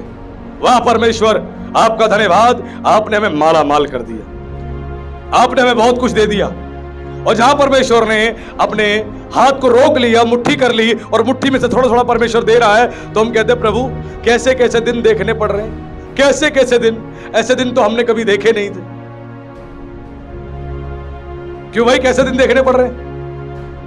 भले चंगे हो, स्वस्थ हो, 2 रोटी खा रहे हो, सुख चैन से रह रहे हो, और क्या चाहिए आपको? एक बार रिक्शे वाले से मैंने पूछा, मैं रिक्शे में जा रहा था, मैं रिक्शे वाले से पूछा, मैंने कहा भैया दिन भर में कितना कमा लेते हो? वो पेंडल वाले रिक्शे की बात कर रहा हूं, कितना कमा लेते हो? बाबूजी गुजारा हो जाता है। अरे मैंने कहा कुछ तो बताओ भाई। कह रहा कमा लेते हैं 250-300 रुपया कमा लेते हैं, कभी कभी 400 रुपया भी बन जाता है। मैंने कहा अच्छा। मैंने कहा परिवार यही रहता है? अरे नहीं, वो यहां नहीं रहता। कहां रहता है? वो तो घर पर रहता है। घर पर यानी गांव में, वो घर पर बोलते हैं ऐसे। मैंने कहा अच्छा। मैंने कहा यहाँ किसके साथ रहते हो? कह रहे हम 2-3 लोग हैं, एक कमरा हमने ले रखा है 1500 रुपए का, उसी के अंदर रहते हैं। मैंने कहा अच्छा। मैंने कहा फिर किस प्रकार खाना बनाते हो, किस प्रकार रहते हो? कह रहे अरे हम तो जाते हैं, डेली कमाते हैं, सबको बोलते हैं, सब पैसा मिलाते हैं, चिकन लेके आते हैं, बनाते हैं, खाते हैं और सो जाते हैं। सुबह उठते हैं फिर काम पे निकल जाते हैं। अरे भैया हम बड़ा खुश हैं, बहुत खुश हैं हम, कोई टेंशन नहीं है फालतू। एक रिक्शे वाले को भी पता है किन बातों को अपने दिमाग में डालनी है और किन बातों को निकालनी है। जो पढ़ा लिखा नहीं है, जो पढ़े लिखे हैं वो भी नहीं जानते, जो एजुकेटेड है वो भी नहीं जानते, पैसे वाले भी नहीं जानते किन बातों को अपने ऊपर हावी होने देना है और किन बातों को अपने से दूर करना है। हमें पता ही नहीं। हम लंबे समय से प्रभु में जीवन व्यतीत कर रहे हैं, लेकिन आज भी हमें इस विषय में बहुत सारी नहीं बातें पता। उसके चक्रव्यूह को हम समझ नहीं पाते, और जब तक हम उसके चक्रव्यूह को नहीं समझेंगे वो हमें घेर लेगा, घेर लेगा। ध्यान रखना। प्रेरितों की पुस्तक जो है एक बड़ी जबरदस्त घटना के बारे में हमें बयान करती है। पौलुस और सिलास, कितने लोग जानते हैं? हाथ उठाएं उनके बारे में। Very good. कुछ लोग तो देखा देखी हाथ उठा लेते ऊपर, हम भी जानते हैं। पौलुस और सिलास कौन थे? वो प्रभु के दास थे। ध्यान से सुनिएगा, एक बड़े गहरा प्रकाशन है इसमें। पौलुस और सिलास क्या कर रहे थे? परमेश्वर की सेवा कर रहे थे, वचन का प्रचार कर रहे थे। लेकिन क्या हुआ? उनकी पिटाई हुई, रोमन सोल्जर्स ने मारा पीटा, और मार पीट के कहां पे बंद कर दिया? जेल में। जब जेल में बंद कर दिया क्या हुआ? उनके शरीर पे घाव थे, उनके पैरों में काट ठुकी हुई थी, भूखे प्यासे थे बेचारे, भूखे प्यासे। और आधी रात को क्या कहता है? पौलुस और सिलास दोनों मिलकर परमेश्वर से प्रार्थना करते हैं और फिर आराधना करते हैं। उन्होंने शिकायत नहीं करी, प्रभु आपकी सेवा कर रहे थे, ऐसे दिन क्यों देखने को मिल रहे हैं?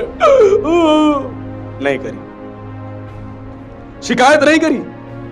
या जेल में किसी को कोई उठा के ले जाए पुलिस वाला, या पूरा परिवार टेंशन में, डिप्रेशन में, हाय उठा के ले गए, उठा के ले गए, उठा के ले गए। अरे ये खुश हो रहे हैं, ये आनंदित हो रहे हैं। आज 500 लोग डरे बैठे, सेवा करेंगे, अगर उठा के हमें जेल में बंद कर दिया, हमें छुड़ाने वाला कौन है? अरे कौन है? वही परमेश्वर है। जिसने इन्हें छुड़ाया वो तुम्हें भी छुड़ाएगा।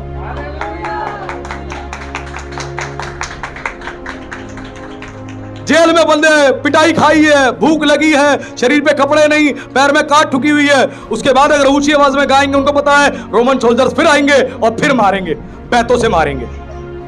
फिर भी ये परमेश्वर की आराधना कर रहे हैं, आधी रात में आराधना कर रहे हैं। परमेश्वर ने इनकी परिस्थिति नहीं बदली। ध्यान से सुनिएगा, परमेश्वर ने इनकी परिस्थिति नहीं बदली। जेल में ये आराधना कर रहे थे। परमेश्वर कई बार आपकी परिस्थिति नहीं बदलता। वो चाहता है पहले आप उसकी आराधना करें, उससे प्रार्थना करें। आप चर्च में आते हो, परमेश्वर कई बार क्विकली आपको चंगाई नहीं देता, आपके बच्चों को चंगाई नहीं देता, कहता आती रह, उसके बाद तुझे दूंगा। हम कई बार सोचते हैं जाएंगे एक ही बार में चमत्कार हमारे लिए हो जाएगा। प्रभु हर बार एक ही बार में नहीं करता। आधी रात को ये आराधना कर रहे हैं, ऊंचे स्वर से प्रभु की महिमा कर रहे हैं, और फिर क्या हुआ? अद्भुत घटना घटी। क्या घटी? भूकंप हुआ, एक भूडोल हुआ, पवित्र आत्मा की अलौकिक सामर्थ उतरी, एक भूडोल हुआ। पवित्र आत्मा एंट्री लेता है तो भूकंप के साथ भी एंट्री लेता है, जो पेंटेकोस्ट के दिन ली थी। वो चाहे तो धीमे तरीके से एंट्री लेता है, तूफान की तरह एंट्री लेता है, शांति से एंट्री लेता है, उसकी मर्जी है। पवित्र आत्मा सामर्थ के साथ उतरा, और फिर क्या हुआ? उनकी बेड़ियां खुल गई, जेल का दरवाजा खुल गया। ना केवल उनका, उनके साथ जितने कैदी थे, बाइबल पढ़े, सबके जेल के दरवाजे खुल गए। आराधना इन्होंने करी, दरवाजे सबके खुल गए। आराधना आप करोगे, आपके इलाके में आशीष आएगी, आपके घर में आशीष आएगी, आपकी रिश्तेदारी में आशीष आएगी। आराधना आप करोगे, कितनों के दरवाजे खुलेंगे, कितनों की बेड़ियां टूटेगी, कितनों को प्रभु स्वतंत्र करेगा, कितनों को। इसीलिए परमेश्वर परिस्थिति बदलने से पहले आपकी आराधना चाहता है। आराधना आप यदि परमेश्वर को आराधना दे सकते हैं, अपनी प्रार्थनाएं दे सकते हैं, तो परमेश्वर आपके लिए काम कर सकता है। आप सोचो कि परमेश्वर पहले परिस्थिति बदलेगा, समस्याओं को ठीक करेगा, फिर मैं प्रभु के लिए ऐसा करूंगा, मैं करूंगी। आज लोग कंडीशन के साथ आते हैं। क्या कहते हैं? प्रभु बीमारी ठीक हो गई ना, मैं 1 करोड़ रुपया आपके भवन में दान दे दूंगा, दे दूंगी। बीमारी ठीक हो गई, मैं अपना जीवन आपको दे दूंगा, अपनी बेटी दे दूंगा, बेटा दे दूंगा। कंडीशन ऐसा हो गया तो बस प्रभु के पीछे ही हो लेंगे। कंडीशन के साथ आते। परमेश्वर के पास अपनी कंडीशन लेके मत आना। वो एक बात कहता है, मेरे पास यदि कोई आए तो विश्वास के साथ आए, क्योंकि विश्वास बिना परमेश्वर को प्रसन्न करना इट इज इम्पॉसिबल, असंभव है। विश्वास के साथ नहीं आओगे, आपके जीवन में कोई बड़ा काम होगा ही नहीं। विश्वास के साथ आओ कि विश्वास करता हूं प्रभु, आज मेरी जिंदगी में आप एक बड़ा काम करने जा रहे हैं। मेरा विश्वास है आज अपने वचन से मुझे राह दिखाने जा रहे हैं, आज सब कुछ बदलने जा रहे हैं। समस्याओं में है, जेल में बंद है, फिर भी परमेश्वर की आराधना कर रहे हैं। कोई डर, कोई भय नहीं, क्योंकि परमेश्वर हमें भय का आत्मा नहीं, संयम और सामर्थ का आत्मा दिया है। संयम और सामर्थ्य का आत्मा। डर की आत्मा आपके अंदर शैतान पैदा करता है, शैतान डालता है, आपके अंदर भय पैदा करता, देख ऐसा हो जाएगा, देख वैसा हो जाएगा। हम घबरा जाते हैं, हम भूल जाते हैं हमारा परमेश्वर कौन है। वो सर्वशक्तिमान परमेश्वर है, ब्रह्मांड का रचयिता है। हम भूल जाते हैं, हम घबरा जाते हैं। उसकी ओर देखे, बाइबल कहती है जिन्होंने उसकी ओर दृष्टि की उन्होंने उसकी ओर, यानी परमेश्वर के वचन की ओर दृष्टि जिन्होंने की, जो लिखा है वचन में इसके अनुसार चले, विश्वास किया, उन्होंने ज्योति पाई, उनका जीवन बदल गया, उनकी परिस्थितियां बदल गई। और जिसने इस वचन की ओर नहीं देखा, सब जगह पे देखा, उसके जीवन में कुछ नहीं बदला, कुछ भी नहीं बदला। आज आपकी दृष्टि कहां है? आपकी दृष्टि कहां है? आपको देखना है, आज आपको जांचना है अपने आप को। अगर आपने जांच लिया तो सब कुछ आपकी जिंदगी बदल जाएगा, और नहीं जांचा तो कुछ भी नहीं बदलेगा। ध्यान रखना, दुष्ट आत्माओं को काम है आपके अंदर से आनंद को खत्म करना है, काम यही है। चेलों ने एक बार आके क्या बोला? चेलों ने बोला, प्रभु हम बड़े खुश हैं, हम आनंदित हैं। क्यों? तेरे नाम से हमने दुष्ट आत्माएं निकाली। आत्मा भी हमारे वश में है, हमारे वश में आत्माएं भी है। कौन सी? दुष्ट आत्माएं भी हमारे वश में है। तेरे नाम से प्रार्थना करते हैं, दुष्ट आत्माएं निकल जाती है। यीशु ने क्या बोला? यीशु ने कहा, इस बात से खुश मत हो कि आत्मा तुम्हारे वश में है, वरन इस बात से खुश हो कि तुम्हारे नाम जीवन की। ओह वाह, वंडरफुल। क्या प्रभु के नाम तालियां बजा सकते हैं?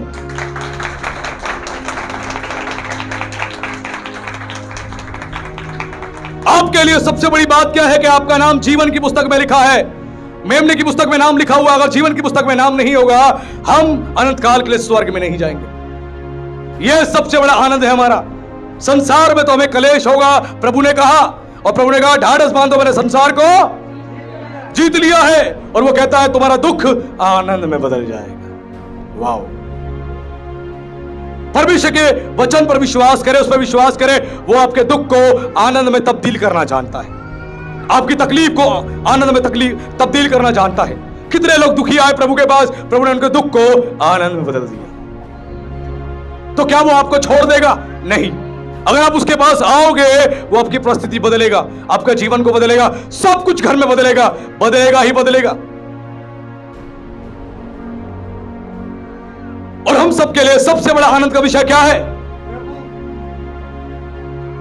क्रूस पर प्रभु यीशु मसीह ने आपके लिए, मेरे लिए बलिदान दिया। आपके मेरे सारे पापों को क्रूस पर उसने बलिदान देके माफ कर दिया। सारे पापों को, सारे पापों के लिए बलिदान दे दिया उसने, और आपको मुझको माफ कर दिया, आपको मुझको क्षमा कर दिया। यह सबसे बड़ा आनंद है। क्या इससे बड़े आनंद की हमें आवश्यकता है? किसी को है तो बताओ। अगर आपका आनंद डायमंड में है, जिस दिन डायमंड चोरी करके चोर ले गया ना, आनंद खत्म। कितने लोग घर से उनके चोरी हुई, पुश्तैनी जवाहरात रखे हुए थे, जैसी चोरी हुई, चोरी होते क्या हुआ, घर की मां को पता लगा, हार्ट अटैक आ गया, मर गई, क्योंकि उसका आनंद उन गहनों पर था। कितनों का आनंद उसकी फैक्ट्री में था, फैक्ट्री में आग लगी, फैक्ट्री में करोड़ों का माल जो है जल के राख हो गया, सुनते ही हार्ट अटैक आया, ब्रेन स्ट्रोक आया, मर गया। क्यों? आनंद का विषय कुछ और था। आज आपके आनंद का विषय क्या है? अपने आप को क्रॉस चेक करें। आपके आनंद का विषय यदि प्रभु है और प्रभु पर विश्वास करते हो, तो विश्वास रखना, वो आपकी जिंदगी में सब कुछ बदलेगा ही बदलेगा। इसीलिए इस जगत में मसीह लोग जितने भी हैं, उनको परमेश्वर हमेशा ऊंचे पे रखा है। आप सुई को देखते हैं, हवाई जहाज को देखते हैं, वाईफाई को देखते हैं, आप वॉशिंग मशीन को देखते हैं, ट्रेन को देखते हैं, सारी चीजों का आविष्कार करने वाले मसीह लोग हैं। इतनी बुद्धि, इतना ज्ञान, इतनी समझ परमेश्वर ने प्रदान करी, ये सब चीजों का आविष्कार कर दिया। क्योंकि खुद परमेश्वर ने कहा जो मेरी आज्ञा मानेगा उसे पूंछ नहीं, मैं सर बना के रखूंगा। पूंछ हमेशा पीछे होती है, टेल हमेशा पीछे होती है, और जो हेड होता है वो हमेशा आगे होता है। परमेश्वर को कंपनी का, ऑर्गेनाइजेशन का हेड बना के रखेगा। It means you are decision maker. तुम एक डिसीजन लेने वाले बनोगे, अपने घर में डिसीजन मेकर बनोगे। तुम्हें परमेश्वर इस्तेमाल करेगा, टेल उनको बना के रखेगा जो उसकी आज्ञा को नहीं मानते। तुम जो बोलोगे उसको वो फॉलो करेंगे। इट मींस वो टेल है और तुम डिसीजन ले रहे हो, तुम डिसीजन मेकर हो। परमेश्वर तुम्हें हेड बना के रखा है, उन्हें टेल बना के रखा है। और वही कहता है मैं नीचे नहीं ऊपर रखूंगा। किस चीज में ऊपर रखेगा? आत्मा में ऊपर रखेगा, अगर उसकी आज्ञा मानोगे। अधिकार में ऊपर रखेगा, सेवा में ऊपर रखेगा, परिवार में ऊपर रखेगा, बिजनेस में ऊपर रखेगा, सब चीजों में ऊपर रखेगा। कब? जब आप उसकी आज्ञाएं मानोगे, उसकी आज्ञाओं पे चलोगे। और ईश्वर ने कहा जो मुझसे मोहब्बत करता है वो मेरी आज्ञाएं, और मेरी आज्ञा कठिन। वाह! जब कठिन नहीं है तो मान लो ना। क्यों नहीं मानते? क्यों? आज भी चुगली है, जीवन में बुराई है, आज भी लड़ाई झगड़ा है, आज भी नफरत है, आज भी नशा है, जुआ है, व्यभिचार है, आज भी क्यों है? अगर आसान है आज्ञा मानना तो मान लो। अगर आप ऐसा करोगे तो आपके जीवन में एक बड़ा काम होगा। क्या होगा? आपकी परिस्थिति बदलेगी, आपके जीवन में सब कुछ बदलता जाएगा। इस प्रचार के बिल्कुल अंतिम भाग में हम आ चुके हैं और इस प्रचार को अब समाप्त करने जा रहे हैं। एक छोटी सी गवाही को बता के बस समाप्त करूंगा। एक व्यक्ति को मैं जानता हूं जो कई वर्ष पहले बिहार से भाग के आया था। बिहार से भाग के आया था और जब वो आया, वो रिक्शा चलाता था, पैंडल वाला रिक्शा, और वो चलाता था पैंडल वाला रिक्शा। और वो व्यक्ति जो है चर्च में जाने लगा, और वो व्यक्ति कहीं और नहीं, बुराड़ी में ही रहता है। वो चर्च में जाने लगा। जब चर्च में जाने लगा तो उसमें चर्च में जाते जाते उसने परमेश्वर के वचन को सुना, परमेश्वर के वचन को समझना शुरू किया, विश्वास करना शुरू किया। उसने क्या किया? उसकी एक बड़ी खासियत, वचन को सुनता था, मानता था, सुनता था, मानता था। एक कान से सुन के दूसरे कान से निकालता नहीं था, लिख लेता था, सुन लेता था, ध्यान से समझ लेता था, भूल गया तो किससे पूछ लेता था। और उस व्यक्ति को परमेश्वर ने धीरे धीरे बढ़ाया। तो रिक्शा चलाने वाला व्यक्ति धीरे धीरे परमेश्वर ने उसको ब्लेस किया, उसको आशीष दी। उसने एक क्रिश्चियन स्कूल खोला, फिर और कई क्रिश्चियन स्कूल खोले। उसके बाद जो रिक्शा चलाने वाला था उसने परमेश्वर उसको ब्लेस किया। आज वो कमर्शियल फ्लाइट को उड़ाता है। खुदा ने उसको इतना ब्लेस कर दिया कि कमर्शियल लाइसेंस उसके पास है, अपना प्लेन उड़ा के यहां से अमेरिका लेके जाता है। उसको खुदा ने इतना ब्लेस किया, इतना ब्लेस किया। उसके बाद आज बहुत कुछ है, आज बहुत कुछ। रिक्शा चलाने वाला व्यक्ति आया और इतना आशीषित कैसे हो गया? हाउ? कैसे? उसने एक काम किया जो हम नहीं करते। सच बता रहा हूं, नहीं करते। एक काम किया, जैसा पढ़ा वैसा मान लिया। जैसा पढ़ा वैसा मान लिया। गाली नहीं देनी तो नहीं देनी, चाहे कोई मुझे पीटे मैं तब भी गाली नहीं दूंगा, कोई मेरी बुराई करे तब भी गाली नहीं दूंगा। उसने मान लिया कि वचन में लिखा है परमेश्वर की सेवा के लिए अपनी कमाई में से हिस्से को निकाल के देना है, वो देता था। मान लिया। उसने मान लिया कि मुझे प्रार्थना 1 घंटा करनी है तो करनी है। उसने मान लिया कि आराधना करनी है तो करनी है, संडे चर्च जाना है तो जाना है, डेली बाइबल पढ़नी है तो पढ़नी है। जैसा लिखा पाया मान लिया, जैसा लिखा पाया मान लिया, जैसा लिखा पाया मान लिया। और क्या हुआ? उसकी परिस्थिति बदल गई। रिक्शा चलाने वाला आज प्लेन चलाता है और कई सारे क्रिश्चियन स्कूल उसके पास है और पैसे की कोई कमी नहीं है, बेशुमार पैसा। खुदा ने बहुत ब्लेस किया। और कभी कोई प्रभु का दास चला जाए बहुत आदर करते हैं, बहुत सम्मान करते हैं। आज हम पता परमेश्वर का वचन क्यों सीखना चाहते हैं? ज्ञान के लिए। आ जाए, ज्ञान इकट्ठा हो जाए, संडे चर्च में प्रचार करने का काम आएगा। लोगों को बताएंगे देखो मैं कितना ज्ञानी हूं। कुछ नहीं मिलेगा। सिर्फ ज्ञान को इकट्ठा मत करो, ज्ञान अपने जीवन में इंप्लीमेंट करो। अगर जो सुनते हो उसको अपने जीवन में इंप्लीमेंट नहीं करते, कुछ ही नहीं बदलेगा। मैं बार बार कहता हूं, दवाई की शक्ल देख के बीमारी ठीक नहीं होगी, दवाई का नाम जान के बीमारी ठीक नहीं होगी, दवाई खानी पड़ेगी। बाइबल को देखकर, बाइबल को पढ़कर, यीशु मसीह के बारे में जानने से जीवन में कुछ नहीं बदलेगा, वचन को मानने से सब कुछ बदलेगा।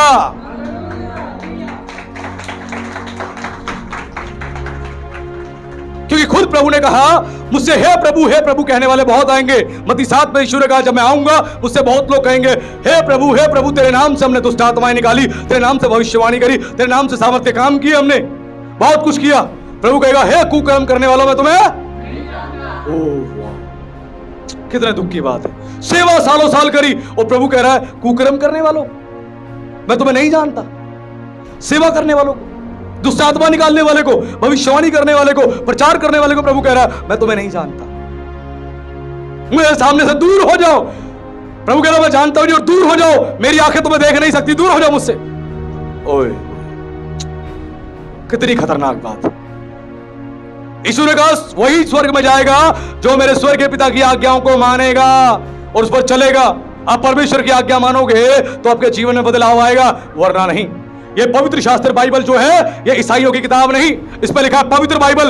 ये बाइबल पढ़ने से आप पवित्र होते हैं। बाइबल का मतलब होता है किताबों का संग्रह। पवित्र होने का मतलब होता है कि आपके अंदर सारे पाप, सारी बुराई परमेश्वर खत्म करना चाहता है। इसको पढ़ने से आप गाली देना बंद करते हैं, आप चुगली बंद करते हैं, नशा बंद करते हैं, जुआ बंद करते हैं, व्यभिचार बंद करते हैं, सारे गलत काम आप बंद करते हैं। और जब बंद करते हैं तो परमेश्वर की आशीष अपने आप पे आती है, अपने आप आपके ऊपर आती है और सब कुछ बदल जाता है। इसीलिए आज परमेश्वर फिर से बता रहा है आनंद का विषय केवल परमेश्वर होना चाहिए। मैं यहोवा के कारण आनंदित रहूंगा। चाहे कैंसर हो जाए, चाहे शुगर हो जाए, अर्थराइटिस हो जाए, हृदय रोग हो जाए, मैं फिर भी परमेश्वर की स्तुति करना नहीं छोड़ूंगा, आराधना करना नहीं छोड़ूंगा। बिजनेस में बड़ा नुकसान हो जाए, काम अच्छा चले चाहे ना चले, नौकरी अच्छी मिले चाहे ना मिले, मैं फिर भी परमेश्वर के कारण आनंदित रहूंगा। जब आपके आनंद का विषय परमेश्वर रहेगा तो प्रभु आपको बहुत आशीष देगा। एक पासवान से पिछले दिनों मेरी बात हुई, मैंने फोन किया, उनका नंबर नहीं लगा, बाद में उनकी कॉल आई मेरे पास और मेरी बात हुई तो उन्होंने बोला पास्टर जी माफी चाहता हूं, मेरे नंबर पे रिचार्ज नहीं था इसीलिए कॉल नहीं मिला पाया। मैंने कहा कोई बात नहीं, मैंने कहा ये कनेक्टिविटी लगे ना लगे, मैंने कहा प्रभु से कनेक्टिविटी है ना? उन्होंने बोला हाँ है। मैंने कहा अगर वो कनेक्टिविटी है विश्वास रखो परमेश्वर संभालेगा। ये टेम्पररी चीजें हैं, उससे कनेक्ट हो तो परमानेंट चीजें आपके लिए उसने स्वर्ग में रखी है, वो देगा ही देगा। और आज जितने लोग यहां बैठे हैं सबको मैं अंतिम बात बस कहना चाहता हूं, अपने आनंद का विषय परमेश्वर को बना लो, किसी रिजल्ट को नहीं। जिन बच्चों ने सुसाइड कर लिया नीट के एग्जाम में, क्या हुआ? पेपर लीक हो गए, बच्चों ने सुसाइड कर लिया, मर गए। क्यों? अपने आनंद का विषय उन्होंने उस एग्जाम को बना रखा था। एग्जाम क्रैक करेंगे, उसके बाद कुछ होगा, लेकिन जैसे पेपर लीक हो गया उनका विश्वास, उनकी होप सब टूट गई। और क्या हुआ? उन्होंने सुसाइड कर लिया। क्या उन्हें सुसाइड करना चाहिए था? जीवन में एक बार असफलता आ जाए तो क्या हमें मर जाना चाहिए? अरे वो ब्रह्मांड का राजा सर्वशक्तिमान परमेश्वर आपके मेरे लिए इस पृथ्वी पर आया, उसने जान दे दी ताकि आपको मुझको जान देनी ना पड़े। Wow, wonderful. उसने आपकी मेरी असफलताओं को ले लिया, आपकी निराशा को ले लिया, उदासी को अपने ऊपर ले लिया ताकि आपको मुझको आशीष मिले। उसने खुद बोला मैं धनवान होके मैं कंगाल हो गया ताकि तुम लोग धनी किए जाओ। किस चीज में? आत्मिक रीति से भी और भौतिक रीति से भी धनी किए जाओ। और हम धनी कब होंगे? जब हम उसकी आज्ञाओं को मानेंगे, उसकी आज्ञाओं पे चलेंगे, वो हमें धनी बना देगा। हबक्कुक के समान आज हम सबको प्रभु से वायदा करना है, प्रभु मेरे आनंद का विषय आप हैं। मेरी गाड़ी का तेल नहीं है, पॉकेट का पैसा नहीं है, बैंक बैलेंस नहीं है, बीमारी से चंगाई नहीं है। मेरे आनंद का विषय आप हैं और हमेशा आप रहेंगे। चाहे इस पृथ्वी पर रहते हुए मुझे दुख में, तकलीफ में, मुसीबत में जीवन व्यतीत करना पड़े, लेकिन मेरे आनंद का विषय आप हैं और हमेशा रहेंगे। प्रेरितों ने गर्दन कटवा दी, प्रेरित लोग मारे गए, लेकिन उनके आनंद का विषय परमेश्वर ही था। उनके आनंद का विषय रिहाई नहीं थी, आजादी नहीं थी। आनंद का विषय केवल परमेश्वर था। आज कोई जेल से बाहर निकले सब खुश हो जाएंगे, अरे निकल गया निकल गया। आनंद का विषय, अगर पौलुस सिलास जेल में नहीं जाते उस सूबेदार का उद्धार नहीं होता। जेल में जाने के पीछे भी परमेश्वर की महान योजना है। आपको लेके अगर कहीं जा रहा है, आपके लिए महान योजना है कि आप सुसमाचार का प्रचार करें। हमारे बीच में ब्रदर रॉनी है, एक बार उन्हें उनके फ्रेंड के साथ कोई ट्रेजेडी हुई थी, पुलिस उनको लेके जा रही थी। उन्होंने बोला मैं भी जाऊंगा। उन्होंने बोला अरे आप क्यों जा रहे हो, आपके ऊपर तो कोई केस नहीं। उन्होंने बोला मैं जाऊंगा ही जाऊंगा, अपने दोस्त को ऐसे नहीं छोड़ूंगा। क्योंकि लीगली अगर जब किसी व्यक्ति को पुलिस अरेस्ट करके लेके जाती है, एक व्यक्ति उनके साथ जा सकता है। ये साथ में चले गए, जेल में इनको बंद कर दिया। सब कह रहे, पुलिस वाले भी कह रहे आपको तो नाम ही नहीं, आप कह रहे मुझे भी बंद करो, मैं बंद होना चाहता हूं, मेरा दोस्त बंद होगा, मैं भी बंद होऊंगा। और जाके बंद हो गए। और वहां इन्होंने क्या किया? वहां इन्होंने अपराधियों को, मर्डर को प्रभु का वचन सुनाया, प्रचार किया। और डेली इनकी बैठक होती थी वहां अपराधियों के साथ। अपराधियों को सुसमाचार सुनाते थे, अपराधियों को प्रचार करते थे, प्रभु के बारे में बताते थे। ये ऐसा कैसे हो पाया? क्योंकि इनके अंदर मनुष्य का कोई भय नहीं था, केवल परमेश्वर का भय था। और परमेश्वर इनके द्वारा कितनों को वहां आशीष दी, कितने लोगों ने तौबा करी अपने पापों से, अपने गुनाहों से, उसके बाद जेल से निकले, गलत काम बंद कर दिए। ये हमारा महान परमेश्वर है। आपको यदि कहीं लेके जा रहा है ना, उसकी महान योजना है। होने दो, जिस दौर से गुजार रहा है चलने दो। बोलो प्रभु आपका धन्यवाद, आप मुझे मजबूत बना रहे हैं, मुझे सशक्त बना रहे हैं, मुझे बलवंत बना रहे हैं। होने दीजिए, होने दीजिए। पौलुस कहता है, पतरस कहता है, जो दुख रूपी अग्नि तुम पर भड़की है, ये कोई अनोखी बात नहीं, तुम्हारे परखने के लिए। प्योर सोना हो या नहीं, डुप्लीकेट सोना हो या प्योर सोना हो, दुख तकलीफ देख के भाग जाते हो या मसीह के पीछे पीछे चलते हो। अगर मसीह के पीछे चल रहे हो तो आप पक्का प्योर सोना हो और परमेश्वर आपको आशीष देगा। वचन में लिखा है, जिनके मन शुद्ध है वो परमेश्वर को देखेंगे। शुद्ध यानी प्योर है, जो प्योर गोल्ड है वही स्वर्ग जाने वाले हैं। उनके जीवन में ही बड़ा काम होने वाला। आज हमने जान लिया, आज हमने सीख लिया, हमारे आनंद का विषय कोई मनुष्य नहीं, कोई परिस्थिति नहीं, केवल परमेश्वर है। मैं उन संसार के प्रचारकों की तरह प्रचार नहीं करता जो केवल झूठी झूठी बातें बोल देते हैं और लोगों को झूठा आश्वासन देते हैं। और जब उन लोगों के जीवन में विपरीत परिस्थिति घटती है, वो बेचारे घबरा जाते हैं, परेशान हो जाते हैं। वो ऐसा भी सिखाते हैं कि बीमारी तुम्हारे लिए नहीं है, बीमारी अन्य जातियों के लिए। कहां लिखा है? वचन में लिखा है, जिसको बेटा बनाता है उसको कोड़े भी लगाता है। लिखा है, जब अनुचित रीति से जीवन को जीते हो, अनवर्दी मैनर की तरह लाइफ को जीते हो, तो परमेश्वर क्या करता है? ताड़ना देता है। क्या ताड़ना देता है? निर्बलता देता है, रोग देता है, और नहीं सुधरोगे तो सुलह भी देता है, परमानेंट सुलह भी देता है। वो ऐसा परमेश्वर है। खुद इब्रानियों की पत्री बताती है, जैसे शारीरिक पिता हमारी ताड़ना करता है, स्वर्गीय पिता भी हमारी ताड़ना करता है। उसकी ताड़ना को तुच्छ ना जानना, कभी तुच्छ मत जानना। आज परमेश्वर ने फिर से बता दिया, आनंद का विषय कोई और नहीं, केवल परमेश्वर है। क्या मेरे पीछे पीछे आप बोल सकते हैं कि मेरे आनंद का विषय केवल परमेश्वर है? मेरी परिस्थिति बदले चाहे ना बदले, फिर भी मेरे आनंद का विषय परमेश्वर है। मेरी बीमारी ठीक हो चाहे ना हो, फिर भी मेरे आनंद का विषय परमेश्वर है। मेरे जीवन से कलेश दूर हो चाहे ना हो, फिर भी मेरे आनंद का विषय परमेश्वर है।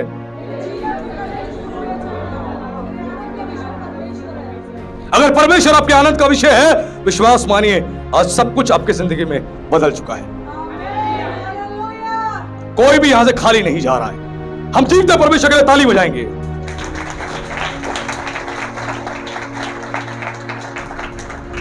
और हम सब अपनी आंखें बंद करेंगे, एक प्रार्थना करेंगे। स्वर्गीय पिता, हम धन्यवाद करते हैं, आज आपने अपने बच्चों को प्रभु एक गहरे संदेश से आशीषित किया। आपने बता दिया संसार में जो लोग हैं उनका आनंद परिस्थितियों पे टिका हुआ है। परिस्थिति बदलती है तब वो खुश होते हैं, आनंदित होते हैं। परिस्थिति बिगड़ जाती है, उनका आनंद भी चला जाता है। और आपने कहा कि जो आनंद मैं तुम्हें दूंगा उसे कोई तुमसे छीन नहीं सकता। और सबसे बड़ा आनंद जो हमारे पास है वो है कि हमारे पाप क्षमा हो गए हैं। आपने हमारे लिए बलिदान दिया है और जीवन की पुस्तक में हमारे नाम लिखे हैं। प्रभु, इससे बड़ा कोई भी आनंद हमारे लिए नहीं। हम धन्यवाद करते हैं आज अपने लोगों को आशीषित करने के लिए, उन्हें ब्लेस करने के लिए, एक एक जन से बात करने के लिए आपका हम धन्यवाद करते हैं। हम सबको प्रभु आपके हाथों में सौंपते हैं, जो यहां बैठे ऊंट को भी, जो ऑनलाइन सुन रहे सबको प्रभु, और सबकी जिंदगी में प्रभु आपके बलवंत हाथ को मांगते हैं। आपके बच्चे हमेशा आप में आनंदित रहें। इसीलिए पौलुस ने कहा, प्रभु में सदा आनंदित रहो, संसार में नहीं, वस्तु में नहीं, लोगों में नहीं, वरन प्रभु में। बाइबल पढ़ने में तुम्हें आनंद मिले, प्रार्थना करने में तुम्हें आनंद मिले, आराधना करने में आनंद मिले, सेवा करने में आनंद मिले, सेवकाई में सहयोग करने में आनंद मिले। हे परमेश्वर, हम धन्यवाद करते हैं आज जो आनंद के विषय में आपने बताया, अपने लोगों को इसके लिए हम धन्यवाद देते हैं। हम सबके ऊपर आपके पवित्र लहू को मांगते हैं। हम विश्वास करते हैं आज आपने इनके दुख को आनंद में बदल दिया है और कोई यहां से खाली नहीं जा रहा है। बड़ी बड़ी आशीषें लेके जा रहे हैं राजा, क्योंकि ये सभा पवित्र आत्मा आपने ऑर्गेनाइज करी आपने अपने लोगों के लिए, ताकि उनके अंदर एक नया बल, एक नई ताकत को भर दे। आपका धन्यवाद करते हैं आशीष देने के लिए, ब्लेस करने के लिए। हम सबको आपके लहू में सील करते हैं, आपके पवित्र हाथों में सौंपते हैं। इस प्रार्थना को हम जीवित सामर्थी परमेश्वर के पुत्र मसीह यीशु के नाम से मांगते हैं, आमीन। आप सभी को जय मसीह की।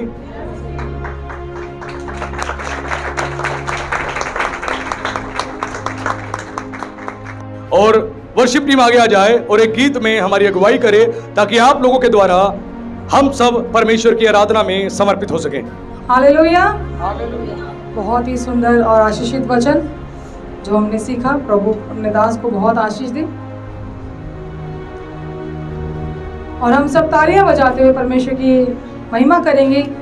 हम सब इस वचन को जानते हैं। वचन में लिखा है, परमेश्वर ने यहोशू से क्या कहा? जैसे मैं मूसा के संग संग था, वैसे ही मैं तेरे संग भी रहूंगा। हालेलुया। हालेलुया। आप एक बार बोलें कि परमेश्वर जैसे आप मूसा के संग संग थे, वैसे ही आप मेरे संग भी रहो। हालेलुया। और इस गीत को हम परमेश्वर की महिमा के लिए गाएंगे, ताली बजाते हुए। जैसे मैं मूसा के साथ साथ था, वैसे ही तेरे भी साथ रहूंगा। जैसे मैं मूसा के साथ साथ था, वैसे ही तेरे भी साथ रहूंगा। 10 प्रकार ना होगा मैं तुझसे, 10 प्रकार ना होगा मैं तुझसे, और तुझे न कभी छोड़ूंगा। जैसे मैं मूसा के साथ साथ था, वैसे ही तेरे भी साथ रहूंगा। जैसे मैं मूसा के साथ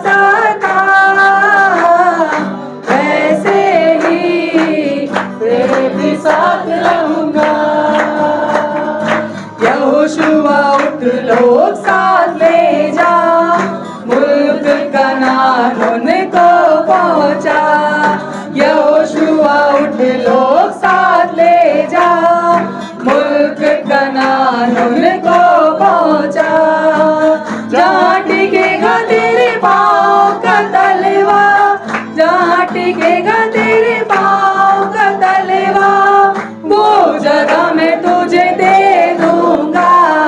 जैसे मैं मूसा के साथ साथ था, वैसे ही तेरे भी साथ रहूंगा।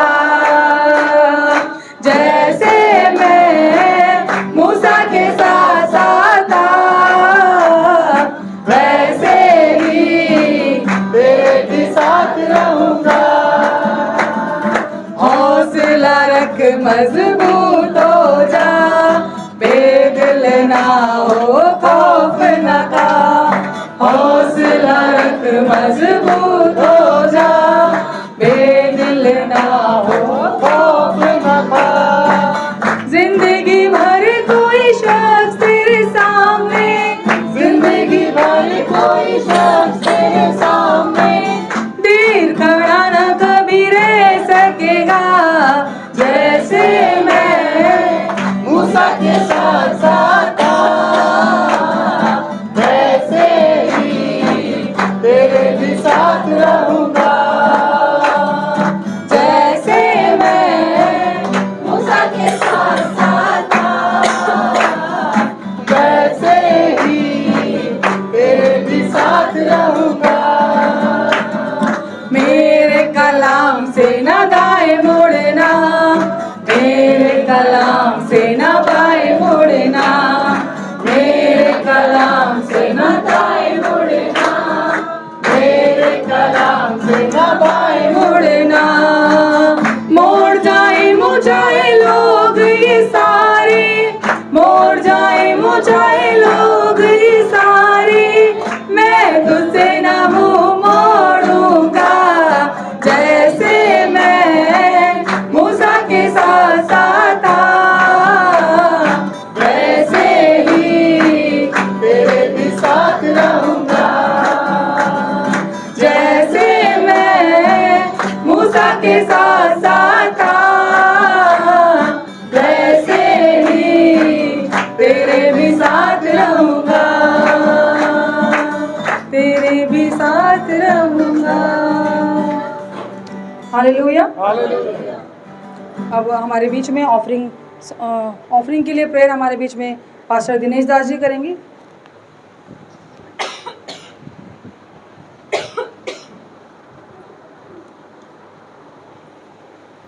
आइए हम लोग प्रार्थना करते हैं। धन्यवाद ईश्वर, hallelujah.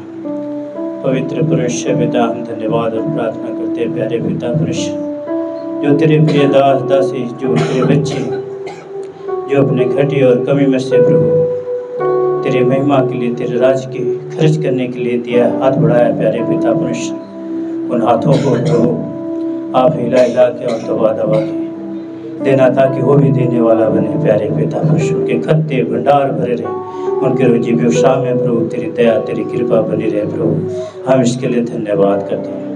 Thank you Jesus, hallelujah. पवित्र परमेश्वर पिता, जो बातें हमने तेरे दास के द्वारा सुने सीखे प्यारे पिता पुरुष, आज आप हम यहाँ से भर करके लौट रहे हैं प्यारे पिता पुरुष। हम इसके लिए धन्यवाद करते हैं। प्रार्थना यीशु के नाम से मांगते हैं, आमीन। हालेलुया। अब हमारे बीच में लास्ट बेनेडिक्शन प्रेयर हमारे पास्टर जी करेंगे। पास्टर जी।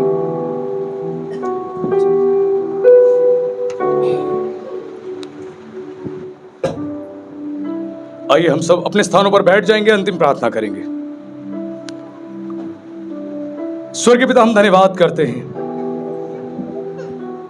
आज आपने हर एक को प्रभु नाम ले लेकर यहां पर बुलाया और आत्मा में आपने नया बल दिया, नई ताकत दी, नई सामर्थ्य। इसके लिए हम धन्यवाद करते हैं। धन्यवाद करते हैं प्रभु आपके दासों के लिए, जो अपने समय को प्रभु निकाल कर मेरे परमेश्वर आपके भवन में इस सभा में शामिल होने के लिए आए। उनके लिए भी मेरे परमेश्वर आपने बहुत सारी अद्भुत बातें बोली और उन पर प्रकट करी, और आपने बता दिया कि उनके भी आनंद का विषय केवल आप ही हैं राजा। जो कोई आया, कोई खाली नहीं यहां से जा रहा, सब आपके आनंद को लेकर जा रहे हैं। और ये आनंद एक दिन का, 2 दिन का नहीं, ये हर दिन का आनंद है, क्योंकि आपने अपने वचन में कहा सदा आनंदित रहो, यानी हर दिन तुम्हारे आनंद का विषय हो। फेस्टिवल ऑफ जॉय केवल एक दिन नहीं, हर दिन तुम्हें सेलिब्रेट करना है। पिता धन्यवाद करते हैं आपकी आशीषों के लिए। एक एक जन को हम आपके हाथों में सौंपते हैं, आपके लहू में सील करते हैं। इस प्रार्थना को यीशु मसीह के नाम से मांगते हैं, आमीन। आशीष वचन अब परमेश्वर पिता का प्रेम और प्रभु यीशु मसीह का अनुग्रह और पवित्र आत्मा की सहभागिता स्पिरिचुअल ब्लेसिंग क्राइस्ट चर्च के साथ, यहां आए हर एक पासवान के साथ, हर एक विश्वासी, हर एक कलीसिया के साथ, और जो विश्व भर में आपकी सेवा करते हैं बड़ी ईमानदारी सच्चाई से, उन सभी के साथ अब से लेकर हमेशा तक बना रहे। आमीन, आमीन और आमीन। धन्यवाद। यदि आप हमारी सेवकाई के द्वारा आशीषित हो रहे हैं और प्रभु आपके हृदय में इस कार्य में सहभागी होने की इच्छा डाल रहे हैं, तो आप दिए गए QR कोड को स्कैन करके या दी गई बैंक डिटेल्स के माध्यम से और गूगल पे के माध्यम से अपनी भेंटें हमें भेज सकते हैं। प्रभु आपको बहुत आशीष दे।